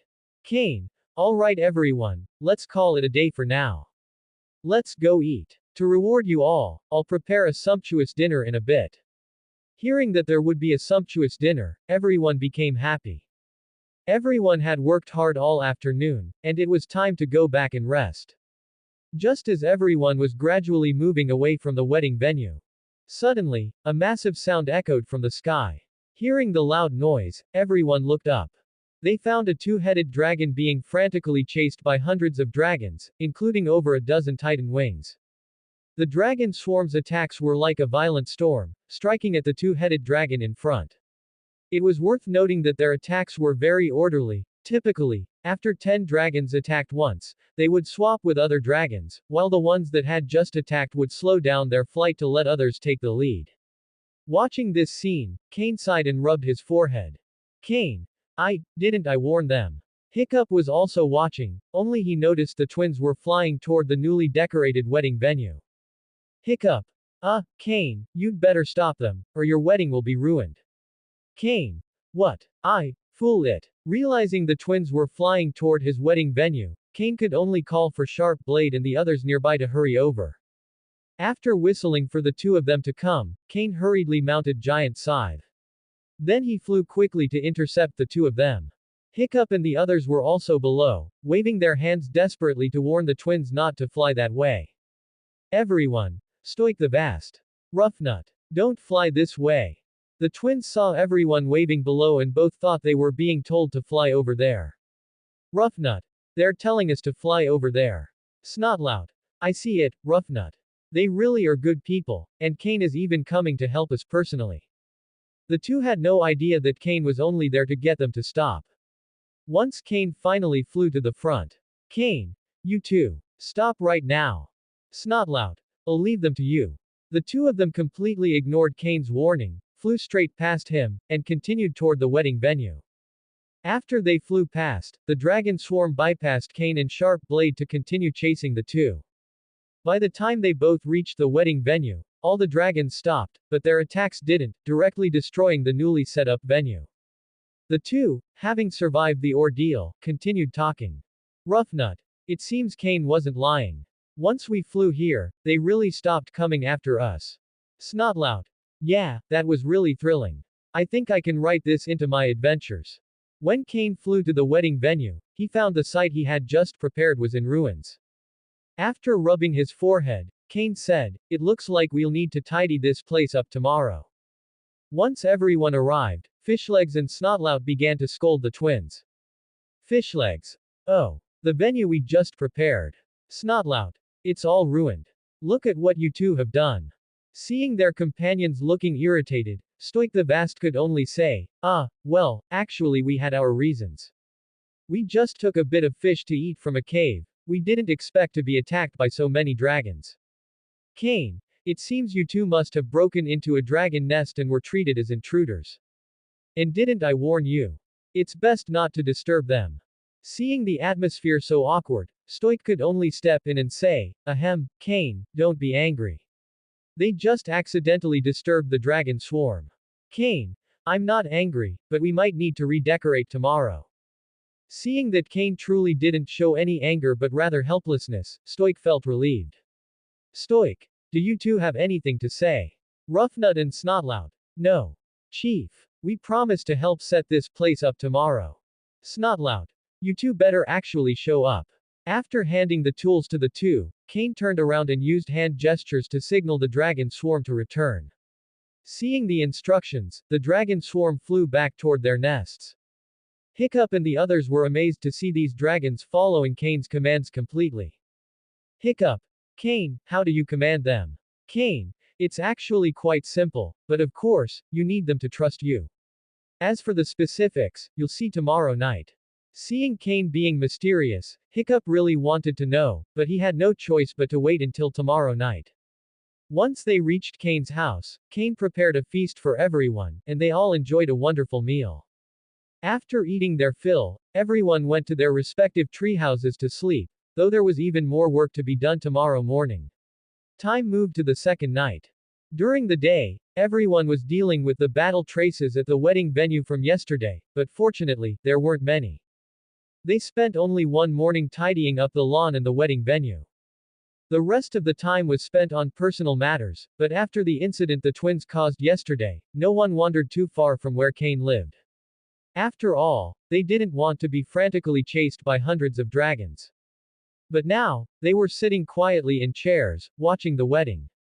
Kane was waiting below the wedding stage for his wife to arrive. He was currently wearing a black suit inlaid with gemstones, and on his body were scales from when John was young, arranged to look like her younger self. Just as she used to circle Cain when she was little, Cain used her scales on this suit to recreate her image, with rubies for her eyes. This made Cain look quite distinct in black and white. Now Cain was looking at the end of the red carpet, where torches lined both sides every meter, lighting the way. Volka was there, slowly walking toward Cain's position. She wore a wedding dress she had made herself, adorned with colorful gemstones that sparkled brilliantly under the torchlight and moonlight. She kept walking until she stood before Cain. Cain smiled and extended his hand toward Volka. Do you need me to take your hand now? Volka also smiled and said, Sure, you're going to hold my hand anyway. Having received her consent, Cain took Volka's hand and led her onto the stage. Once they were on stage, Fishlegs couldn't help but ask. I don't mean to interrupt the mood, but where is your master of ceremonies? Cain, master of ceremonies. I already have one. After he said he already had a master of ceremonies, Hiccup and the others were all confused. Seeing their confusion, Cain just smiled and said, You probably haven't met her yet, but it's fine. You'll know who my master of ceremonies is now. Erjan. Hearing Cain's call, Erjan woke up from the sea. Everyone first felt a vibration, then Erjan's head and body slowly emerged from the sea until she raised her head before Cain's wedding stage, her two front claws gripping the sea cliff as she looked down at everyone. Looking at Erjan before them, Hiccup and the others felt their own insignificance, even though they had once resolved a crisis caused by the Purple Death together. But in a real fight, winning would be nearly impossible, the size difference was right there.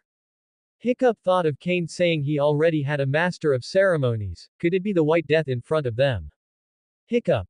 She's your master of ceremonies. As Hiccup spoke, Erjan lowered her head. Seeing what Erjan wanted to do, Cain went up and hugged her chin. Cain. That's right. Isn't it great? And that's not all. After blowing a whistle, Erjan let out a loud cry, and this roar drew in most of the dragons on the island. Roughly thousands of dragons were drawn over, though because it wasn't a battle roar, some dragons didn't come, such as the Cavern Crashers and Sentinel dragons, and dragons from more distant islands also didn't make it due to the distance. Hiccup and the others looked at the dragon swarm that blotted out the sky. Awe, shock, and grandeur, these emotions surfaced in their hearts one by one. Seeing the dragon swarm arrive, Cain scratched the chin of one of the dragons, and fire erupted from its mouth. Soon, whether in the sky or on the ground, fire burst from the mouths of all the dragons, the light instantly illuminating the entire wedding venue. Cain. So, how do you like my wedding venue? Hiccup. This must be the most unforgettable wedding I've ever seen. Only for him to be punched by Astrid right after he finished speaking. Astrid, what was that for? Seeing the two bickering, everyone laughed. Stoik was also watching from the side, then he thought of his own wedding. He slowly closed his eyes, seemingly lost in memory. Cain. Alright everyone, next is the most crucial step of the wedding. Hearing that Cain seemed to have something to say, everyone quieted down. Once everyone stopped, Cain looked at Volka's face, held her hand, took a breath, and said. I hereby make an eternal and unchanging vow to you, they said in unison. Hearing Volka say the exact same words as him, Cain looked incredulous. Looking at Cain, Volka smiled and said, Ha ha ha, actually, I saw these words when you were writing them. I just wanted to see this look on your face. It looks pretty good now. Cain. Oh, since you know, let's say it together. Volka. Alright. I will love you until the end of all things. Even if I go through eternal reincarnation. Even if I can no longer remember you. I will still love you. I am willing to give you my all. I hope you can entrust your future to me. So that you are by my side in my future. If I cannot fulfill my vow, I am willing to have my soul and my everything cast into the eternal hell of suffering, to face the punishment of soul obliteration. Now, I await your answer. Are you willing to entrust your future and everything to me? After they finished, Volka touched Cain's face and said, I am willing to entrust my future and everything to you. And you? Cain placed his hand over Volka's and said, I am willing to entrust my future and everything to you. After promising each other, they began to kiss. Below, Hiccup and the others listened to their vows. Once they promised each other, this vow would be carried out forever, even if they both died. But these vows only work for those who love each other. If it's just one-sided unrequited love, these words become arrows flying toward oneself. So, a word of advice. Don't be a simp for no reason. If there's no response after 3 or 4 dates, they probably just aren't into you. One should have self-awareness. If they aren't interested, leave. Don't shamelessly pester others, it's not only annoying to them but also disgusting to yourself. Back to the topic. After Cain and Valka finished kissing, they exchanged rings. On the rings, Cain had engraved, "I will love you forever, Cain lay, forever remembered," and, "I will love you forever, Valka Boenst, forever remembered." They exchanged rings bearing each other's names. Once they finished exchanging rings, the final procedures of the wedding were complete. Cain whistled to Erjan. Hearing the sound, Erjan released a massive breath toward the sky. Following Erjan's breath, all the dragons began breathing fire toward the sky. For a moment, the area around the wedding was filled with soaring flames. Seeing the flames around them, the faces of Hiccup and the others were full of awe and joy. When all the breaths exploded in one place, Cain and Valka's wedding came to an end. From then on, they were truly husband and wife. Erjan turned and returned to the sea to continue sleeping, and all the dragons returned to their nests. Cain and Valka went back to take off their formal suit and wedding dress and changed back into their everyday clothes. After all, this set had cost them a lot of time and effort. If it were ruined or damaged, they would be heartbroken for a long time. After changing, Cain and Valka prepared a truly sumptuous feast for Hiccup and the others. Yak red oil medium spicy hot pot. Once the feast was ready, everyone started eating hot pot. Everyone was very satisfied. Although they weren't very skilled with chopsticks, they were barely manageable, at least enough to pick up food to eat. Cain also prepared gifts for everyone. For Stoik and Gabber, it was 4 bottles of wheat liquor, about 35% alcohol. Though the taste of wheat liquor wasn't great, as the saying goes, it's good enough just to have something to drink, what more could one ask for? The two of them were also very happy. After all, with Viking technology, they couldn't possibly make such pure liquor. Hiccup and Fishlegs received dragon eye lenses that Cain had taken from an armorwing. Well, that's recycling waste. Roughnut and Snotlout received a bottle of speedstinger venom that could paralyze others. I can already imagine what they'll do with that venom. Astrid and Snotlout received their own axes with intricate patterns on them. The two were quite satisfied. After eating and giving out the gifts, Hiccup and the others prepared to leave, as they had their own business to attend to. Cain led them out of the foggy area, and they flew back the way they came. Cain flew back home. Once home, Cain and Valka began another day of shameless bliss. On Dragon Feast Island. At the break of dawn, the sun was shining brightly, but the two were still asleep. "My dear wife, it's your turn to get up and cook today, Tilda." Cain lay, who woke up first, looked at Valka holding him as she slept and could only gently shake her awake. Valka didn't seem to hear Cain lay's words, merely humming softly like a little kitten. Seeing that Valka was still asleep, Cain lay continued to shake her until she grew annoyed by the shaking and subsequently hugged Cain lay tightly. This brought Valka's face very, very close to Cain lay's. It seemed that Cain lay only needed to lower his head a little to kiss Valka's lips. Cain lay actually did so, taking advantage of the fact that Valka was still sleeping, he kissed her lips. Half a minute after Cain lay kissed her lips, Valka woke up. Although Valka had already woken up when she was being shaken by Cain lay just now, she still wanted to take a little revenge on him. Who told him to steal a kiss while she was sleeping? Looking at the awakened Valka, Cain lay already understood what was going to happen next. Valka first parted her lips, then pushed Cain lay's body flat before straddling him directly. Looking down from above, she said, "Humph, Tilda dear, what are you trying to do? Are you taking the opportunity to steal a kiss? You could have done it openly and above board." As she spoke, she teased Cain lay's chest with her hands. Cain lay was not to be outdone, directly exerting force to flip over and pin Valka beneath him. Then, holding Valka's waist, he said, "You've been awake for a while, haven't you?" Valka also held Cain lay's waist and said, "That's right, I woke up right when you started gently shaking me. And yet you continued to pretend to be asleep. Of course, I wanted to see your helpless expression." And Cain lay truly did have a, "there's nothing I can do with you," look on his face right now. Alright, you succeeded. So, can my dear wife get up and cook now? No, Volka refused immediately, turning her head away upon hearing she had to cook. Seeing Volka refuse to get up and cook again, Kainley could only guess what she was thinking about this time. Alright, what will it take for you to obediently get up and cook? Last time we went for a morning run, what is it this time? After Kainley finished speaking, Volka leaned close to his ear and whispered, haven't you already guessed? After saying that, Volka grabbed Kainley's head and kissed him fiercely. It was a honey trap. Kainley knew it was seduction, but he had no way to deal with her and could only go with the flow. After all, this was considered a loophole in the rules, and Volka was very good at finding loopholes. Their rules only stated which days were for rest and paying the grain tax, but didn't state that seduction was forbidden. And Volka really wanted a child, so she would often seduce Kainley, but Kainley wasn't a fool either. He didn't fall for Volka's schemes every time, only at night would Kainley obediently comply, and of course, only during the scheduled times. An hour later, Kainley, who had already dressed, was waiting at the table to eat. He was currently pondering how he had fallen for her scheme again. But before he could figure it out, Volka had already come out carrying the dishes.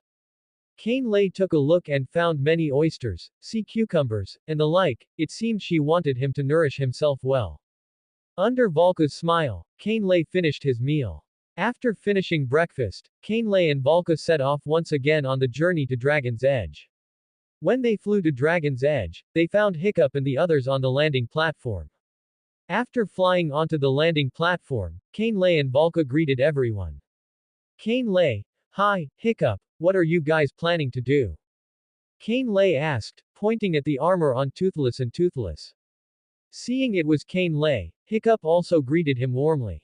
Hiccup, Kainley, long time no see. It's been 2 weeks since you two got married. As for why Toothless and Toothless are wearing dragon armor, a friend of ours is in trouble, and we need to go help. Looking at the three people and dragons ready to set off, Kainley felt they were going to battle rather than to help someone.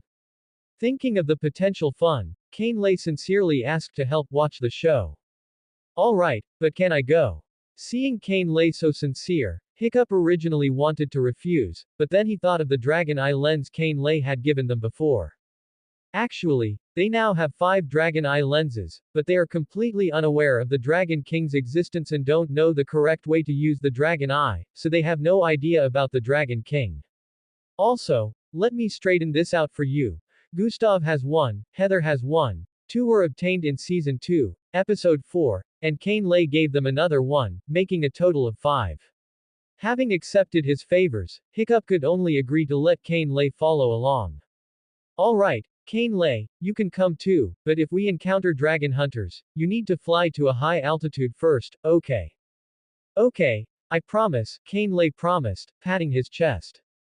After they finished speaking, Astrid came over from the side and said, you're not planning to leave me here with these 2 idiots, are you? Behind Astrid, Ruffnut was a little angry. Snotlout said with a calm face, she knows we're here, right? Seeing Astrid come over, Hiccup had to explain to her first. Look, John is surrounded by dragon hunters, and now his ship is still drifting on the sea, we must rush to save him. Astrid. Then let me put the saddle on Stormfly, I'll also rush. Before Astrid could finish, Hiccup interrupted. Astrid, you need to stay here, guard Dragon's Edge well, and ensure the Dragon Eye is safe. After saying that, he handed the Dragon Eye to Astrid for her to keep safe. However, hearing that John was surrounded by dragon hunters, Volka felt that things were not that simple. After discovering the suspicious points, she whispered her thoughts into Kainley's ear. Volka, I don't think things are that simple. John definitely isn't just surrounded by dragon hunters. Hearing Volka's guess, Kainley also confirmed her thoughts. Then, holding Volka, he also whispered in her ear, you're right. Remember the 36 stratagems I showed you. This is what luring the tiger away from the mountain means. He likely wants to use himself as bait to lead Hiccup and the others away, then the dragon hunters will besiege this place. I must say, he's quite bold, most people wouldn't have the nerve. After hearing Kainley's analysis, Volka was also amazed. To be honest, she really hadn't thought that far, she just thought John would be setting an ambush there. Volka. So that's why you want to go with them. Then what about me? Kane Lay, you stay behind. If necessary, go train the dragons around here and have them provide fire support for this place. Hearing her task, Volka became happy. After all, she was going to complete a battle on her own, she had been looking forward to it for a long time. Volka. Then remember you must protect yourself. Kane Lay, you too. After discussing the plan, the two separated. Seeing the two hugging, the others didn't think it was strange, because they were a married couple, they could do whatever they wanted. After the two separated, Hiccup and the others also finished talking. Kane Lay followed them, leaving Volka here with Astrid, Roughnut, and Snotlout. Astrid. Volka, aren't you going with Kane Lay? Volka. Kane Lay can handle it himself, and Dark Flight doesn't really like flying during the day. Astrid looked at the twins and then at Volka. She now felt that Volka was like a ray of light. But Snotlout interrupted. Excuse me, ladies, but I believe the first step of team building is to go back and get a good night's sleep. Of course, I mean the whole team. Roughnut. Totally agree. What do you say, Astrid? Astrid just took out the dragon eye and said, we need to hide this thing first, and then we want to reinforce the defenses here. After Astrid left with Volka, she left the twins here to continue dazing. However, after they thought for a while, they planned to find a spot here to sleep. Let's talk about what a dragon class is here. Different dragons belong to different dragon classes, and the concept of dragon classes was born as a way for people to distinguish between dragon species. Characteristics of the Strike class dragon species. As the name suggests, the Strike class focuses on Strike, specifically, attack power and speed. These dragons are mostly elusive, making it very difficult for people to approach or tame them. Ruthless and powerful are the two words that best represent the Strike class. The Goofy trait is limited to Toothless and his offspring. Once they start attacking prey, they will absolutely never give up. Never giving up easily and refusing to accept failure is the motto of the Strike class. Specific representatives include the Night Fury and the Thunderdrum. A Night Fury will launch an attack from a position where it absolutely cannot miss, and most of these attacks are fatal. The Thunderdrum's attacks are also lethal, and you wouldn't want to encounter them on a thunderstormy day. Their unlimited number of breaths is enough for them to deal with all types of dragons. With a rider, they can even defeat an alpha, provided it's during a thunderstorm. Even when at a disadvantage, they can use the lightning in their bodies to escape, and their speed is incredibly fast, so fast that even a Night Fury, known for its speed, cannot catch up. For taming a Thunderdrum, it is recommended to use the Berserker tribe's taming method. The specific method involves using a metal dagger or a short blade, then slowly waving it in front of their eyes. Once their attention is drawn by the dagger, you slowly place your hand on their head. After showing that you mean no harm, you can tame them. However, it should be noted that Thunderdrums really dislike following orders, they prefer a my way or the highway lifestyle, which is one of the reasons Kane doesn't train Thunder much. Characteristics of the Mystery Class Dragon species. The Mystery Class, the dragons in this class are truly strange. There are those that can fold their bones, those with 4 heads, and those wearing iron and bones. In short, all the dragons in this class are very odd. Furthermore, dragons that make it into this class either look weird, behave weirdly, or have weird skills. If you encounter them, staying away is the right choice until you are clear about their species and preferences. Characteristics of the Stoker class dragon species. Fiery is their personality, just like the name of the class. Most of these dragons excel at using fire as their breath weapon. But occasionally there are outliers, such as the Slitherwing. This dragon produces venom, and it is the strongest venom of all currently known dragon species. Yet they are allergic to their own venom. To be honest, this dragon should have been in the mystery class. Characteristics of the tidal class dragon species. These dragons mostly live in water or the ocean, and some of their breath weapons also require water. A specific representative is the steamroller. This dragon needs to stay in water to survive. It's not that they can't come ashore, but if they don't return to the ocean before the moisture on their body surface dries up, their lives may be in danger. Their breath consists of heated seawater. Based on this method, they should also be able to defeat a thunderdrum, but the living areas of the two rarely overlap. Since the steamroller's flight speed is too slow, it's easy to tell who would win in a real fight. If you encounter a steamroller, you can splash water on yourself. Steamrollers really like things that remind them of the ocean. Of course, if you have blue oleander, it can also be used to tame them. Characteristics of the boulder class dragon species. Most dragons in this class like to eat rocks. For example, the classic Gronkle particularly loves eating stones.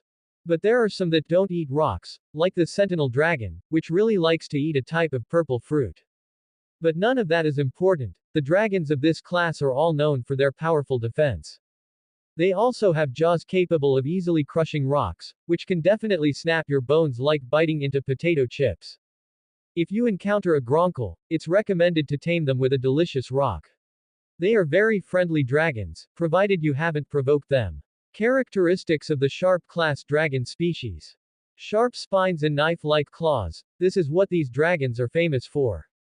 Particularly representative dragons should be the razor-whip dragon and the deadly natter. Although the deadly natter is in the tracker class, I feel it's more suitable to place it in the sharp class. The characteristics of the razor-whip dragon are probably its metallic-like scales all over its body and its sharp tail spines. Their tail spines are extremely sharp. Some individuals can even cut through most ores without the spines becoming dull. There's no need to say much about the deadly natter, it's the exclusive dragon of the How to Train Your Dragon heroine, Astrid. Those of you who have watched it don't need me to explain further. Razorwhip dragons really like to eat sea slugs, but don't think about using this method to tame them. They will shred you first and then enjoy their feast. It's more practical to honestly set a trap. However, you can still use the old method. Go and rescue them when they are in danger. Characteristics of the tracker class dragon species. The senses of these dragons are highly developed, often allowing them to discover information that you simply cannot. Especially their sense of smell.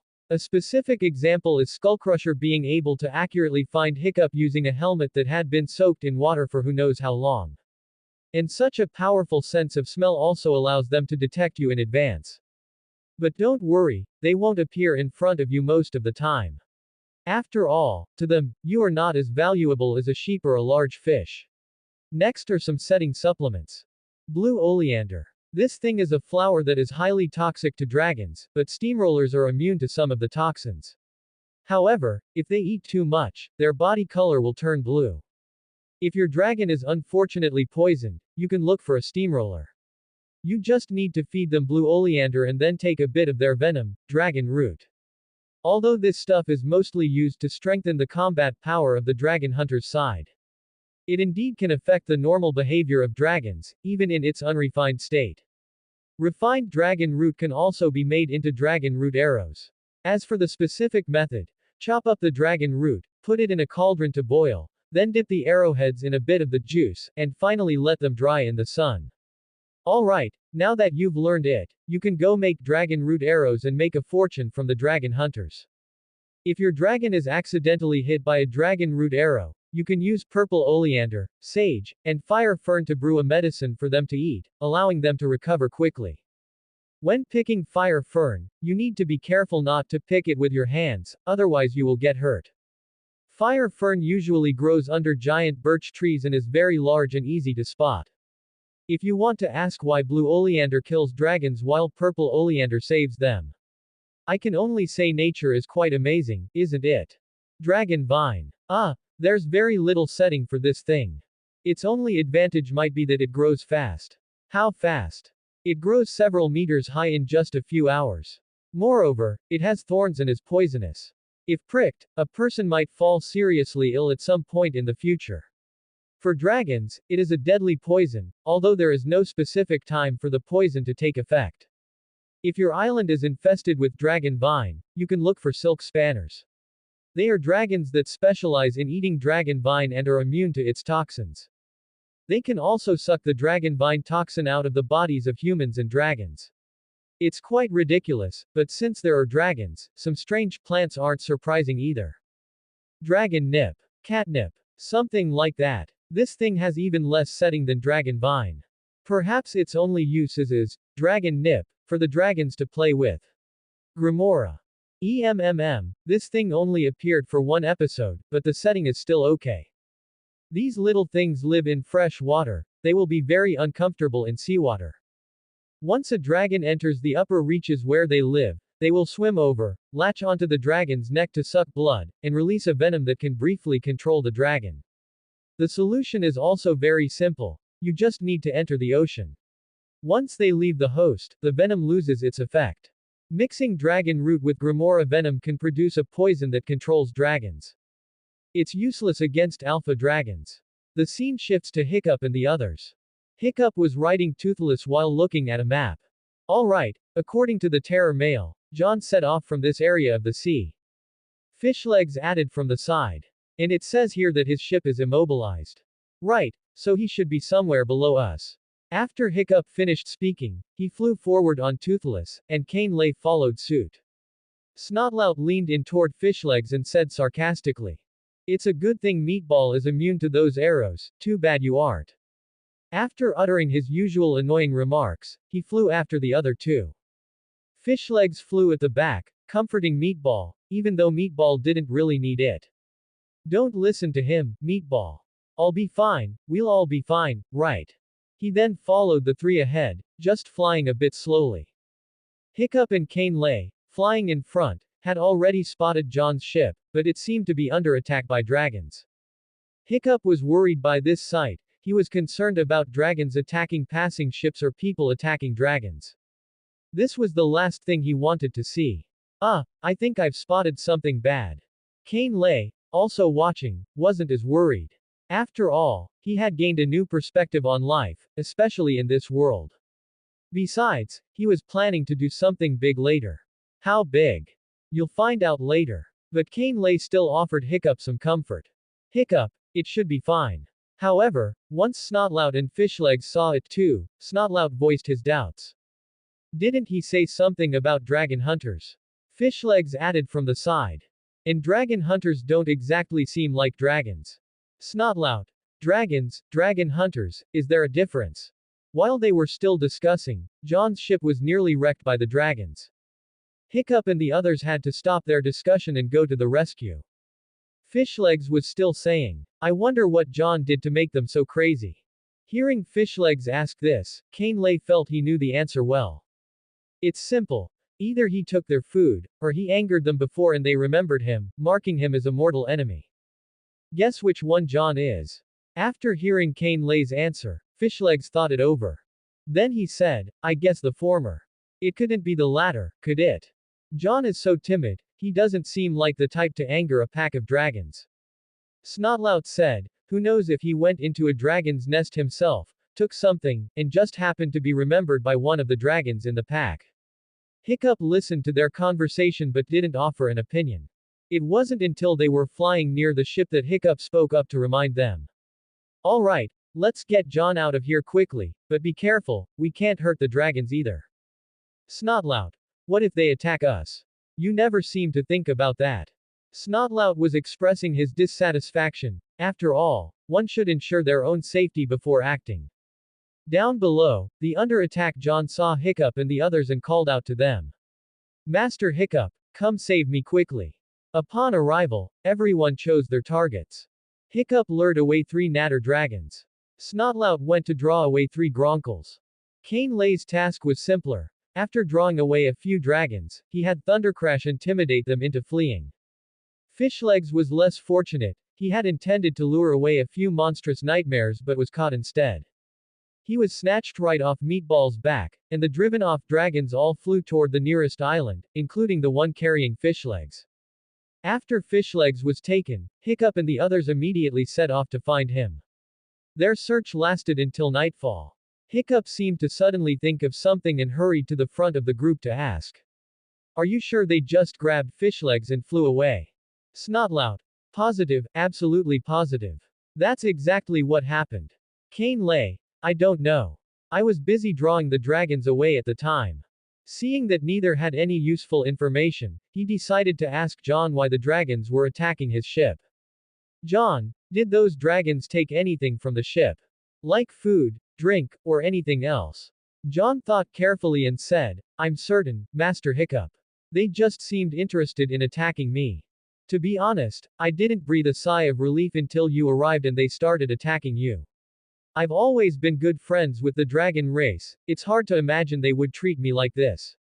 Cain Lay listened to John's words with complete disbelief. One or two dragons would be one thing, but with so many attacking the ship, they wouldn't bother unless there was something particularly attractive to them. The only explanation was that one of the dragons recognized a familiar scent on him, the scent of an enemy, causing the whole pack to mobilize like this. And as for being a friend of dragons, Cain Lay almost couldn't resist stabbing him upon hearing that.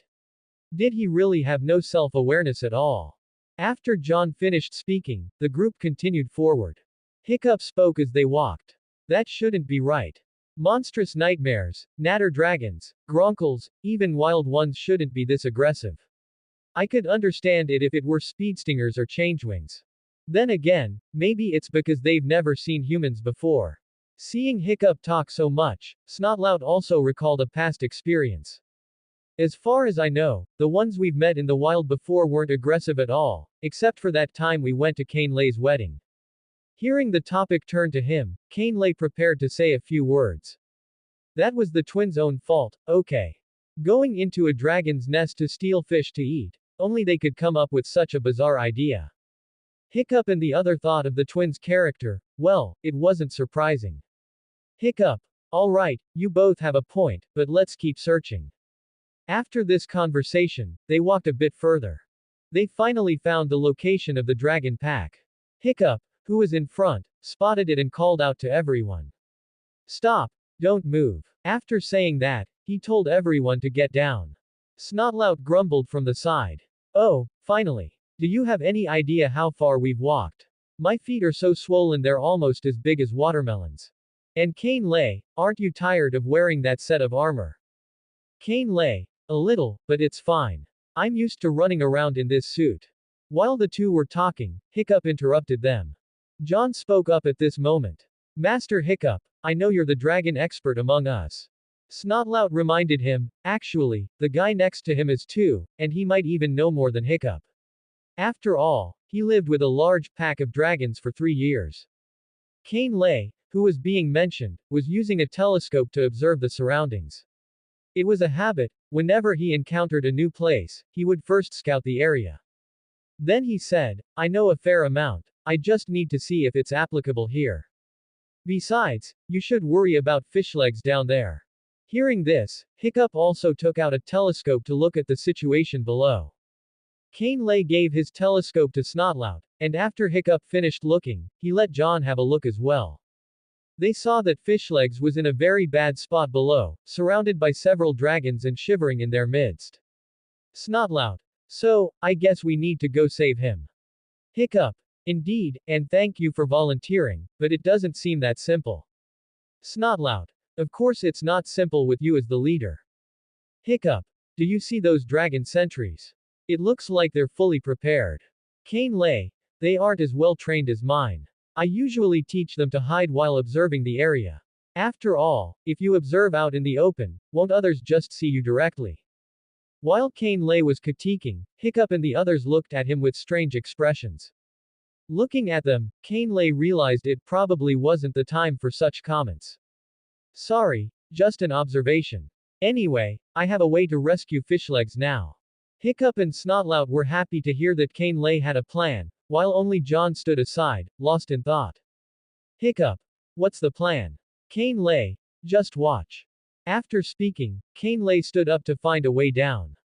Since Thundercrash wasn't with him, he had to go down on foot instead of flying. After finally making it down, Cain Lay made a huge commotion. He woke up all the sleeping dragons nearby. The others watching from above thought Cain Lay had some brilliant plan, but they didn't expect him to just wake them up. Hiccup immediately told Snotlout to call for his dragon. However, Cain Lay's side was clearly faster. Cain Lay's voice soon attracted a blue natter dragon. When the surrounding dragons saw it, they all took a step back. Having found his target, Cain Lay made a few calls and then performed a dance with his whole body. Although it looked a bit awkward, the natter dragon clearly had no intention of attacking. It then began to dance along with Cain Lay. After a while, Cain Lay reached out his hand, and the Natter dragon leaned toward him. Success. It seemed that learning new things from different dragons was indeed useful. Cain Lay was performing the Natter dragon's friendly dance steps. Natter dragons, much like birds, mostly use body language to express emotions. Having lived with the dragon pack for so long, Cain Lay naturally knew this much. Seeing Cain Lay tame the leader, Hiccup and the others flew down on their dragons. While Cain Lay was taming the dragon, John tried to make some noise to interfere with the dance, but it was useless, and he couldn't make it too obvious. Cain Lay gave him a different feeling than Hiccup and the others. To use an analogy, Hiccup and his friends were like innocent, happy children, whereas Cain Lay was like a calculating old fox who would immediately point out and resolve anything that seemed off. So his chance was missed this time, but it didn't matter, there would be another. He still had enough time. Seeing Hiccup and the others land, Cain Lay said to them.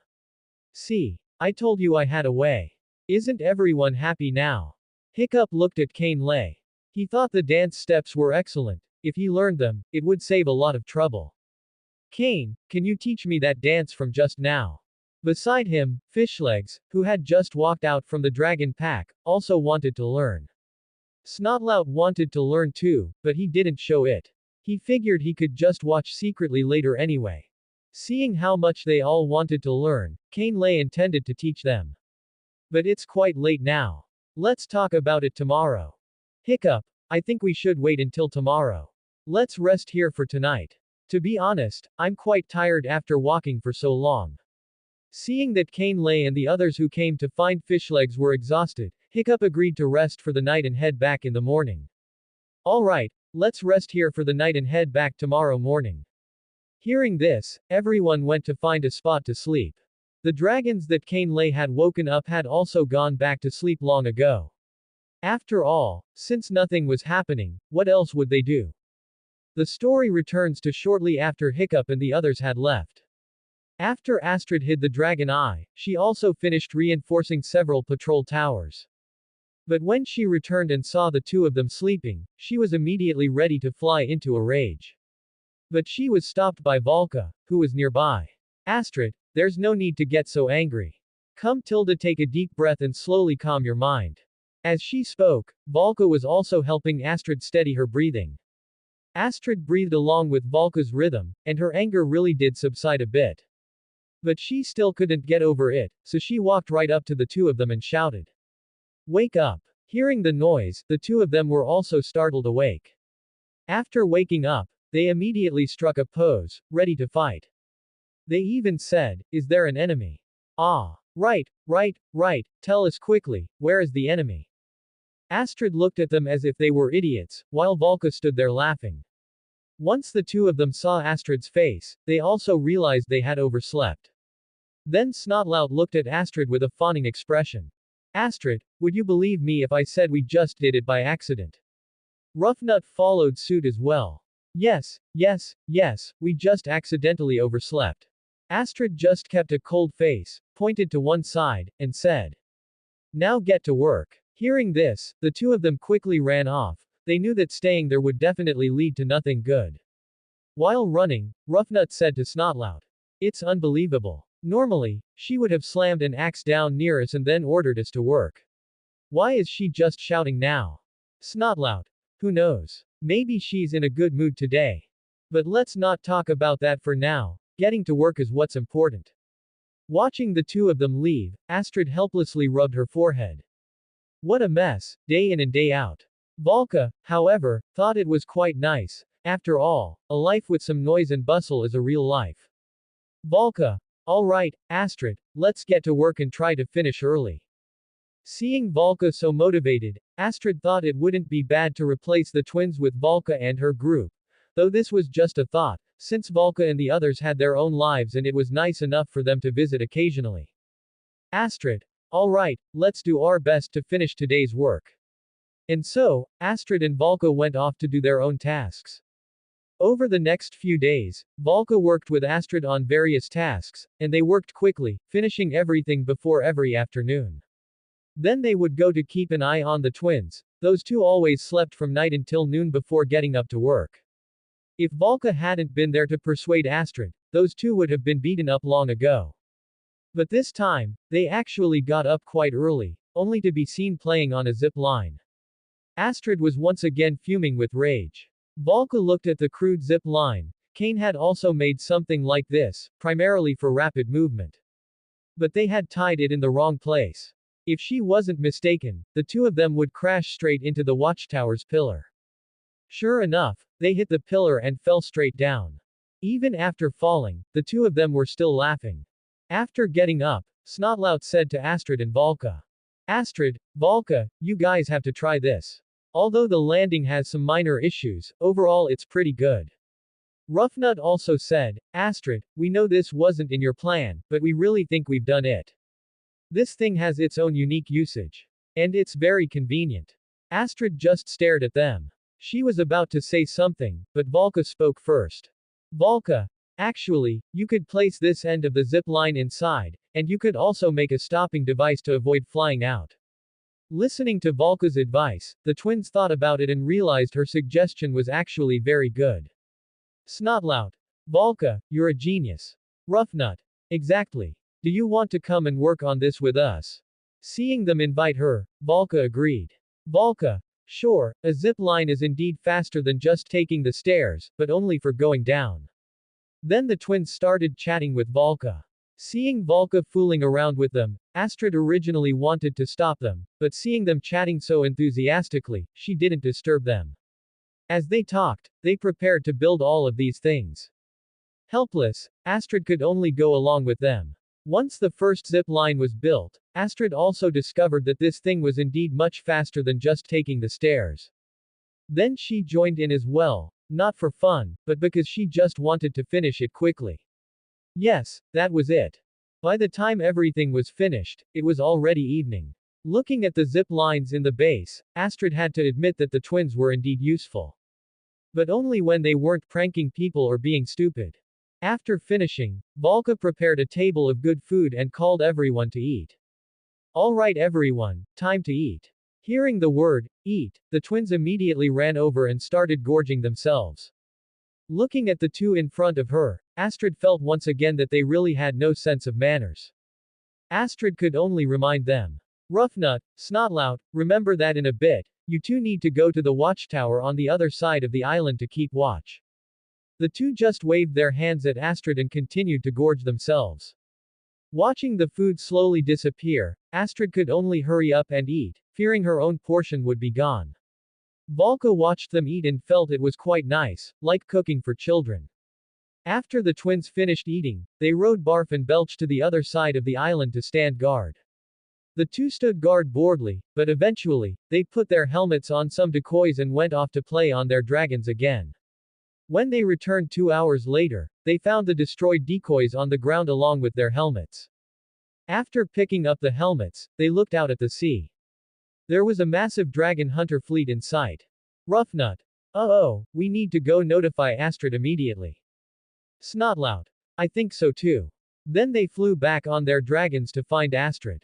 After finding her and reporting their discovery, they took her to see the fleet. Realizing the gravity of the situation, they quickly went back to plan and call for reinforcements. At this time, Snotlout had another plan. And that was, playing ghosts. As long as the enemy couldn't figure out how many people they had. Roughnut heard this plan and said it was brilliant. Volka also thought it was quite good. Kane had taught her that decoys are sometimes as useful as real people, as long as they can stall the opponent. After everyone agreed, Astrid helplessly agreed as well. She originally had a plan, but now it seemed it wasn't needed.